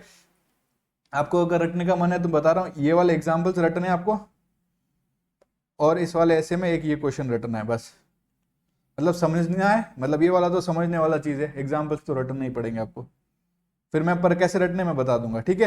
तो ये आपने ऑब्टेन कर लिया अदर इन्फॉर्मेशन। सर अब देखो कुछ एग्जांपल्स दो, एग्जांपल्स किसके दो सर, एग्जांपल्स हमें दो अमाउंट्स के, किसके, अमाउंट्स के, या फिर एग्जांपल्स ऑफ अमाउंट्स या other items that may be included in other information, other information में कोई अमाउंट इंक्लूड हो जाते हैं, तो सर वो अमाउंट्स के एग्जाम्पल दे दो, या कोई आइटम्स भी इंक्लूड हो सकते हैं ना अदर इन्फॉर्मेशन में, वो एग्जाम्पल दो। सर एक बात बताता हूँ मैं, आपके फाइनेंशियल रिजल्ट बहुत अच्छा है, आपके फाइनेंशियल बहुत अच्छे हैं, आपकी नेट इनकम अच्छी है, आपकी अर्निंग पर शेयर अच्छा है, आपका डिविडेंड अच्छा है, आपकी सेल्स अच्छी है, आपका रेवेन्यू अच्छा है, तो आपके फाइनेंशियल रिजल्ट अच्छे हैं, तो आप उनको दे दो आइटम ऑफ समरी ऑफ की फाइनेंशियल रिजल्ट, ठीक है। अगर आपके फाइनेंशियल रिजल्ट अच्छे हैं तो आपके फाइनेंशियल रेशियोज भी अच्छे हो गए अपने आप।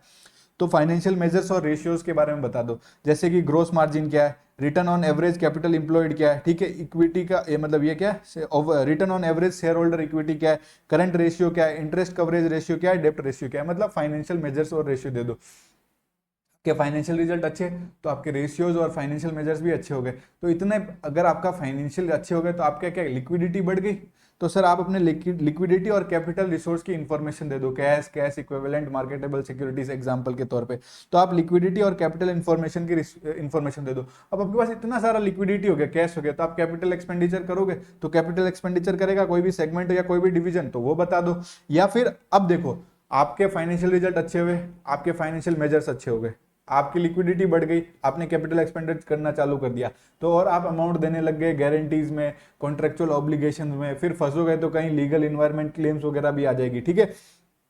ऐसे याद रखना है कि हमारे फाइनेंशियल रिजल्ट्स अच्छे हुए तो हमारे फाइनेंशियल मेजर्स या रेशियो भी अच्छे हो गए, तो लिक्विडिटी बढ़ गई, और तो हम लिक्विडिटी बढ़ गई तो लिक्विडिटी और कैपिटल रिसोर्स इन्फॉर्मेशन दे देंगे, और जब लिक्विडिटी बढ़ती है बहुत सारा पैसा आ जाता है तो हम लोग कैपिटल एक्सपेंडिचर करने लग जाते हैं, मेरे सेगमेंट वाले तो कैपिटल एक्सपेंडिचर बाय सेगमेंट या डिवीजन, फिर जो इतने सारे पैसे आ गए तो मेरे कई पैसे कहाँ फंस जाएंगे, गारंटी में फंस जाएंगे, कॉन्ट्रेक्चुअल ऑब्लिगेशन में फंस जाएंगे। तो ये 5 पॉइंट आप ऐसे कैसे याद कर लेना प्लीज, ठीक है।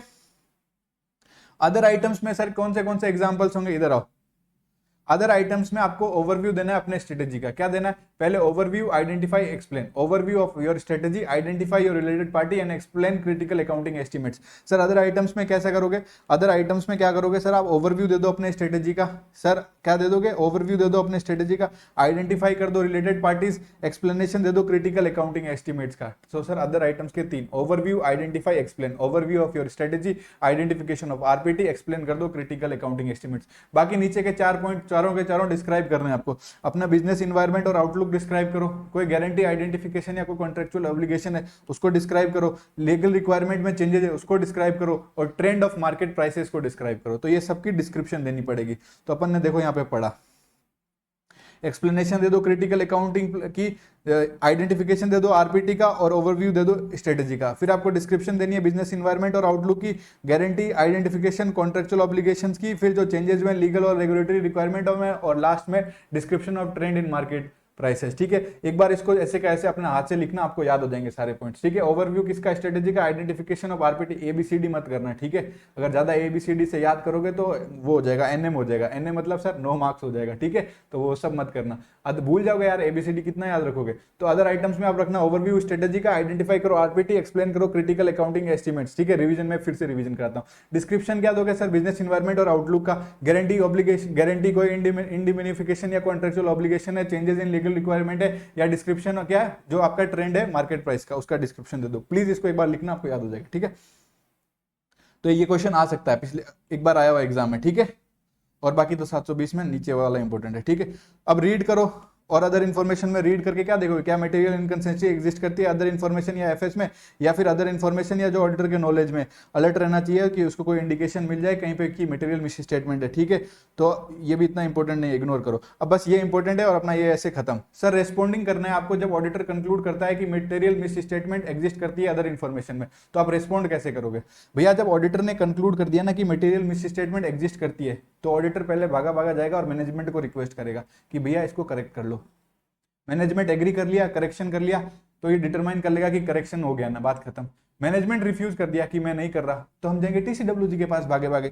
तो रिफ्यूज कर दिया, to make the correction he shall communicate the matter with TCWG and correction to be made. उसके बाद आप देखो, उसके बाद ऑडिटर ने कंक्लूड किया, ऑडिटर ने कंक्लूड क्या किया कि मटेरियल मिस स्टेटमेंट एग्जिस्ट करती है अदर इन्फॉर्मेशन में। क्या? मटेरियल मिस स्टेटमेंट एग्जिस्ट करती है अदर इन्फॉर्मेशन में, और ये हमें ऑब्टेन्ड हो गई। देखो पहले तो हमने उसको, वापस से आते हैं वापस से। ठीक है,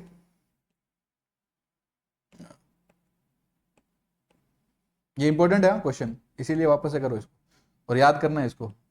बाकी कुछ करना ही मत, मेरे हिसाब से रीड कर लेना, बाकी छोड़ देना, लेकिन ये वाला क्वेश्चन आपको करना है, और एग्जाम में आएगा तो लिखना है अच्छे से, 5 नंबर का आ सकता है। रेस्पॉन्डिंग व्हेन ऑडिटर कंक्लूड की मटेरियल मिस स्टेटमेंट एग्जिस्ट करती है अदर इन्फॉर्मेशन में। तो ऑडिटर ने अगर कंक्लूड कर दिया मटेरियल मिस स्टेटमेंट है, तो मैनेजमेंट के पास भागा भागा जाएगा और बोलेगा कि भैया करेक्ट कर लो। मैनेजमेंट एग्री कर गया तो agree to make the correction, determine करो कि करेक्शन उस हिसाब से हुआ है, करेक्शन हैज बीन मेड। अगर रिफ्यूज करता है तो हम ये रिक्वेस्ट कम्युनिकेट कर देंगे टीसीडब्ल्यूजी को, और उनको रिक्वेस्ट करेंगे कि करेक्शन कर लो। वेरी सिंपल, ये हो गया। उसके बाद में ये वाला डब्बा भी बहुत इंपॉर्टेंट, अगर ऑडिटर कंक्लूड करता है कि मटेरियल मिस स्टेटमेंट एग्जिस्ट करती है इन अदर इन्फॉर्मेशन जो ऑब्टेन्ड हुई है prior to the date of audit report. देखो अदर इन्फॉर्मेशन आपको कब प्राप्त हुई है, कब मिली है, जो ऑडिट रिपोर्ट है उससे इशू करने से पहले ही आपको मिल चुकी है। क्या? अदर इन्फॉर्मेशन मिल चुकी है, और आपने कम्युनिकेट कर दिया था टीसीडब्ल्यूजी को ये करेक्शन कर दो, उसके बाद में भी करेक्शन नहीं हुई है। ठीक है, तो obtain prior to the date of auditor report and other information and correction has not been made. क्या लिखोगे? और करेक्शन नहीं हुआ है, हैज नॉट बीन मेड। तो आपको क्या करना है? आपको करना है कंसीडर। अब देखो आपने कम्युनिकेट कर दिया टीसीडब्ल्यूजी को भैया कि ये आप करेक्शन कर लेना, ठीक है। और ये वाला केस कौन सा है? जब आपको अदर इन्फॉर्मेशन मिल चुकी है उससे पहले। किससे पहले सर? अदर इन्फॉर्मेशन आपको मिल चुकी है ऑडिट रिपोर्ट इशू होने से पहले, ठीक है। तो आप क्या करोगे? आप कंसीडर, और अभी तक ठीक नहीं की टीसीडब्ल्यूजी ने, तो आपको क्या करना है? कंसीडर करना है इम्प्लीकेशन। क्या ऑडिट रिपोर्ट में इसका क्या इम्प्लीकेशन हो रहा है भैया, और कम्युनिकेट कर दो टीसीडब्ल्यूजी को, देख भाई तेरे को पहले मैंने बता दी, तूने ठीक तो की नहीं, और अभी तक ऑडिट रिपोर्ट मैंने इशू नहीं की है, क्योंकि obtained prior to the date of audit report है। तो मैंने बता दूंगा उसको कि मैं इसको कैसे प्लान कर रहा हूँ एड्रेस करने के लिए, मतलब मैं उसमें कैसे उसको ओपिनियन अपना मॉडिफाई करूंगा, ये उसको पहले ही बता दूंगा कि देख इसका इम्प्लीकेशन क्या है। पहले ऑडिटर खुद चेक कर लेगा कि ये इसका इम्प्लीकेशन है, और उसके बाद में वो कम्युनिकेट कर देगा टीसीडब्ल्यूजी को कि वो कैसे प्लान कर रहा है एड्रेस करने के लिए ये मटेरियल मिस स्टेटमेंट अपने रिपोर्ट में, और फिर विड्रॉ कर लेगा अगर पॉसिबल है तो, ठीक है। अगर विड्रॉल पॉसिबल है तो विड्रॉल कर लेगा, अदरवाइज वो अपना ओपिनियन मॉडिफाई करते हैं, ठीक है। अब ये यहाँ पे ये लाइन लिख लेना है, ठीक है। अभी क्वेश्चन में दिखाऊंगा आपको, तो वहां से भी कॉपी कर लेना, कोई टेंशन नहीं। अब सुनो, obtain after the date of auditor report. Sir आपको क्या होगा, ऑडिटर ने कंक्लूड किया कि देखो ये साथ में पढ़ना है, इसके बाद ये वाला, फिर इसके में ये इसके कंटिन्यूशन में ऑडिटर ने कंक्लूड किया मटेरियल मिस स्टेटमेंट एग्जिस्ट करती है अदर इन्फॉर्मेशन, पर ये ऑब्टेन कब हुई other information, after the date of audit report. तो अदर इन्फॉर्मेशन उसने कम्युनिकेट तो की टीसीडब्ल्यूजी को या मैनेजमेंट को, किसी को भी की, दोनों मान गए, करेक्ट कर ली, तो नेसेसरी प्रोसीजर्स परफॉर्म कर लो और डिटरमाइन कर लो कि इन्होंने करेक्शन सही किया, बात इतनी। अदर इन्फॉर्मेशन करेक्ट कर ली तो ठीक है, कोई दिक्कत नहीं। अदर इन्फॉर्मेशन उसने करेक्ट नहीं की टीसीडब्ल्यूजी ने, आफ्टर कम्युनिकेटिंग विद टीसीडब्ल्यूजी उसने करेक्ट नहीं की, और हमने ऑडिटर रिपोर्ट तो दे चुके, obtain after the date of audit report. या अदर इन्फॉर्मेशन हमें कब मिली, after the date of audit report मिली, हमने बोला जब आएगी तब दे देना, उसने दे भी दी, पर हम उसको बोल रहे हैं करेक्शन कर ले, वो करेक्शन कर ही नहीं रहा। तो other information is not corrected after communicating with TCWG, तो हम लेंगे अप्रोप्रिएट एक्शन। क्या लेंगे, अप्रोप्रिएट एक्शन। हमें ऐसे अपना अच्छा है, क्या करेंगे, अप्रोप्रिएट एक्शन लेंगे। तुम लोग भी लिख लेना, अप्रोप्रिएट एक्शन लेंगे कंसीडरिंग ऑडिटर के लीगल राइट्स और ऑब्लिगेशन। अप्रोप्रिएट एक्शन ले लेना अपने लीगल राइट्स को और ऑब्लिगेशन को कंसीडर करते समय, कंसीडर करके अपना ऑडिटर का क्या कर लेगा, लीगल राइट और ऑब्लिगेशन कंसीडर करके अप्रोप्रिएट एक्शन ले लेगा। क्यों क्यों सर, तो मतलब to seek to have uncorrected material misstatement appropriately brought to attention of users. भैया किस लिए, क्योंकि ये जो मटेरियल मिस स्टेटमेंट है अप्रोप्रिएटली यूजर्स के अटेंशन में ला दी मैंने, इसके लिए वो अपना अप्रोप्रिएट एक्शन ले लेगा by considering auditor legal rights and obligation. ठीक है, ये वाला आप चाहे तो रीड ऑन कर लेना, याद इतना नहीं करोगे तो भी चलेगा। ठीक है, क्वेश्चन में आ जाओ, मैं आपको फिर से ये वाला पॉइंट समझाऊंगा। ठीक है,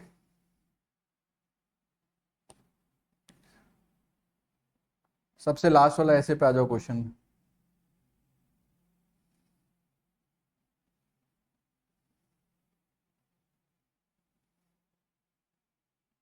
ये वाला क्वेश्चन देखो 36, कह रहा है अदर इन एग्जाम्पल्स दे दो अमाउंट के और अदर आइटम्स के। तो एग्जाम्पल्स देखो, क्वेश्चन आया हुआ है नवंबर 19 में प्रीवियस ईयर में। ठीक है, तो मजाक में मत लेना इसको। सर फाइनेंशियल रिजल्ट्स अच्छे हो गए, रेशियोज अच्छे हो गए, लिक्विडिटी बढ़ गया, कैपिटल एक्सपेंडिचर करेंगे, फिर गारंटी कॉन्ट्रेक्चुअल ऑब्लिगेशन में पैसा डाल देंगे। एक्सप्लेन में क्या करेंगे सर, आपको एक्सप्लेन करना है अपना क्रिटिकल अकाउंटिंग एस्टिमेट्स आइडेंटिफाई कर दो और ओवरव्यू ऑफ स्ट्रेटेजी दे दो। डिस्क्रिप्शन किसका था, बिजनेस इन्वायरमेंट का, guarantee identification, contractual obligation, changes in legal और रेगुलेटरी रिक्वायरमेंट, और क्या था, description of trend in market price. मुझे याद हो गया, मेरा एग्जाम भी हो चुका है, तो आप लोग को याद करना है। ठीक है, आ जाओ क्वेश्चन नंबर 35 देखो, ये भी प्रीवियस ईयर क्वेश्चन है। देखो अभी इसलिए मैं ये कहता हूँ 700 सीरीज में तो कोई एबीसी करना ही नहीं, अपने को कुछ भी पूछ सकता है वो लोग। तो अब देखो इसमें क्या है, क्वेश्चन 35 में देखो, चार्टर्ड अकाउंटेंट एंड को है, अपॉइंट बाय स्टैट्यूटरी ऑडिटर, ठीक है।